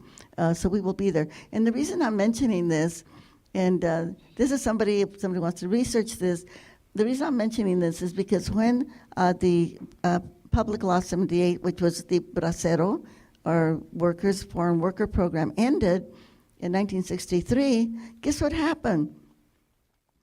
They legalized the braceros from Mexico without any legislation. Okay, just like that, they just did it. And I remember when that happened, because we had been working to end that program, and they were allowing the people who had worked here on that Foreign Worker Program to get their residency in the United States.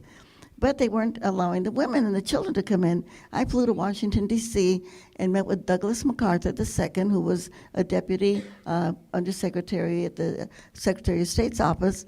And I said to him, "You're allowing the men to come in, but not their wives and their children." And he said, "Oh, we'll fix that." And they did. Without any legislation, okay? I mean, just like that. And they only needed, in order to immigrate to the United States, they only needed 3 documents. They needed an offer of employment from an employer or a labor contractor that would say, "I am offering fulano de tal, Jose Lopez, I'm offering this person a job for 12 months, a year-round job."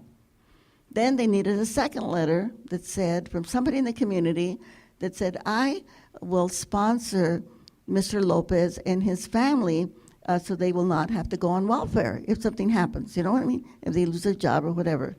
And then the third document was a set of fingerprints. That was it. So Cesar Chavez and myself, with some of our volunteers that were helping us organize the Farm Workers Union then, we were able to process hundreds of documents so that people could immigrate to the United States. Isn't that something? Wow, that's amazing. And when you think about what people are going now, having to go through now to be able to immigrate to the United States, and that then it was just so simple. Dolores, I mean, along the same lines, what made that possible? It was a good childhood. Okay. And I know you mentioned the racial aspect of your childhood, and I guess were there any specific instructions that you were given as a child about you being a black child and kind of knowing how to operate and move in public? I'm going to say no. Okay. I know I hear and I've heard people saying, "Well, I told them, you always got to do this, you got to do it," but no, it wasn't like that when I grew up. You know the society, you know what was segregated and what wasn't. But no, they never said you got to take your hat off across the street if you see a white person come. Something. No, nothing like that, I must admit. It's just that we basically were like taught, I guess, by example that you're good as anybody else and smart as anybody else. So that's one of the reasons why I did, when I finished high school, I had did apply to Temple University in Philadelphia. I'd never been out of the state of Florida. But my father's oldest brother, instead of moving to Florida, he went to Camden, New Jersey, and had a big family up there. And that's, as you know, Camden is across the river from Philadelphia. Temple's in Philadelphia. So I went up there to go to high school, and I'm carrying the story forward a little bit, but anyway, and the reason I chose Temple was to show that I could compete with anybody, white, black, or whoever, but I wasn't going to be able to do that in Florida at the time. Also, at the time I did graduate, there was some, what the state of Florida had done. They put in a program called, well, I don't know the name of it, but any black student who wanted to go to college that could not, and had a major, they could not get at Florida A&M, the state school at that time, they would pay you out-of-state tuition. So I remember my father meeting with them before he became governor, Ferris Bryant, who later became governor. We met in his office and we talked about what can we do about getting him tuition, getting his tuition paid. Right. Because I wanted to major in journalism at the time, and they didn't have journalism at Florida A&M at that time. And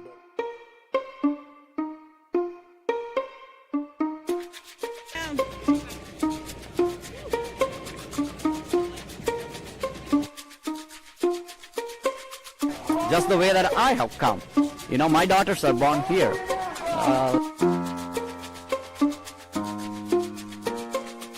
Hola, soy la primera generación en poder ir a una universidad.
Because I will never forget the day they integrated that place.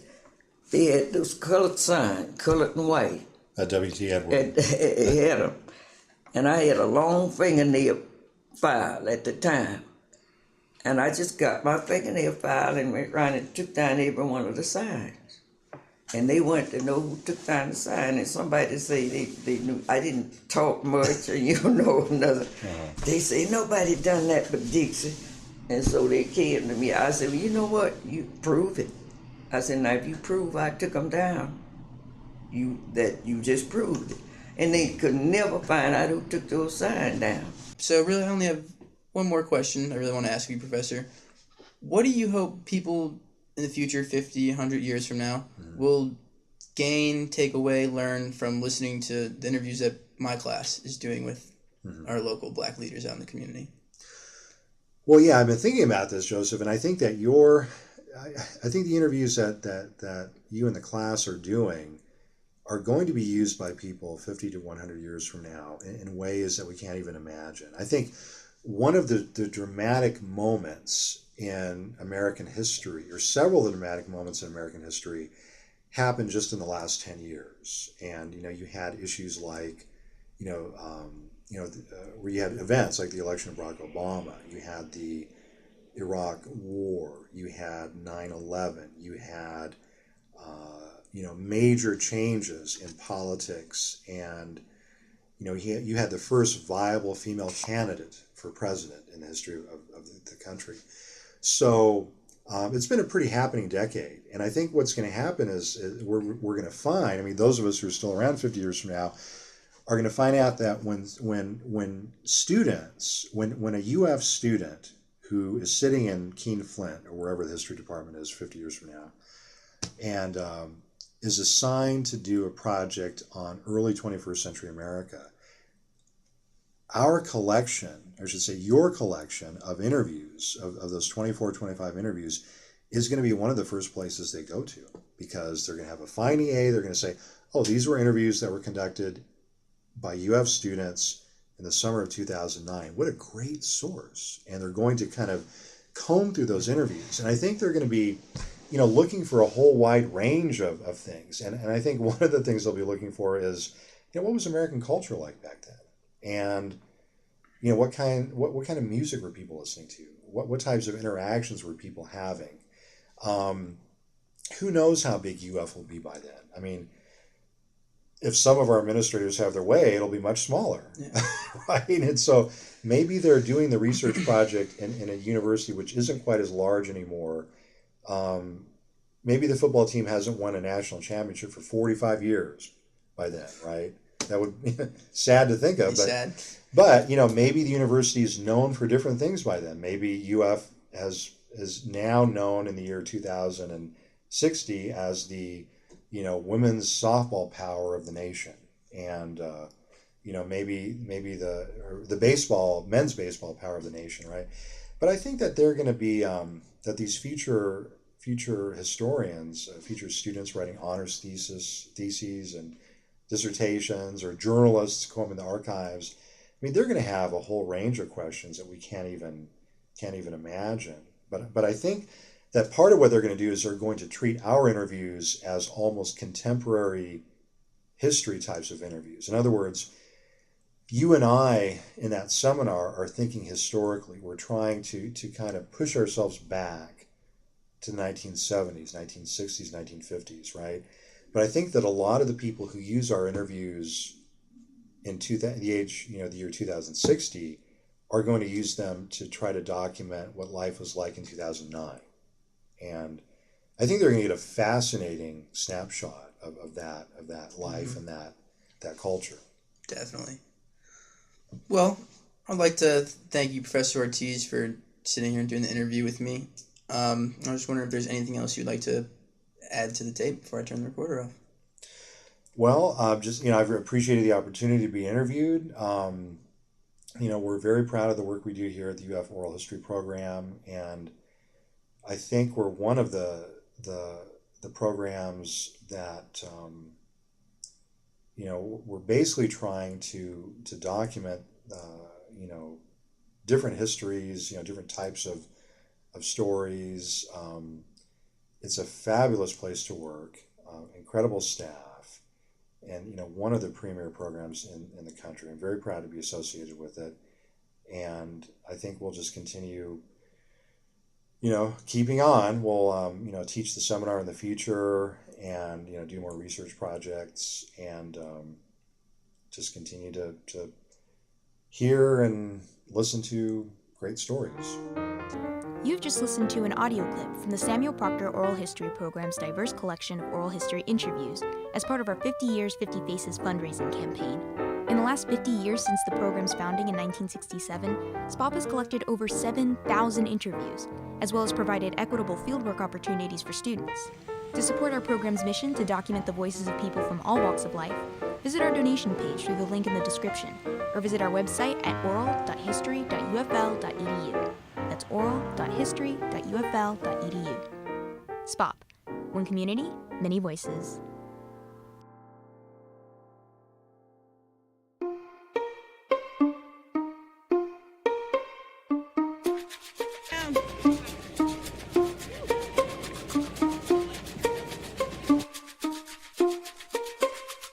Just the way that I have come.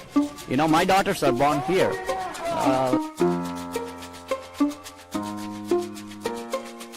Hola, soy la primera generación en poder ir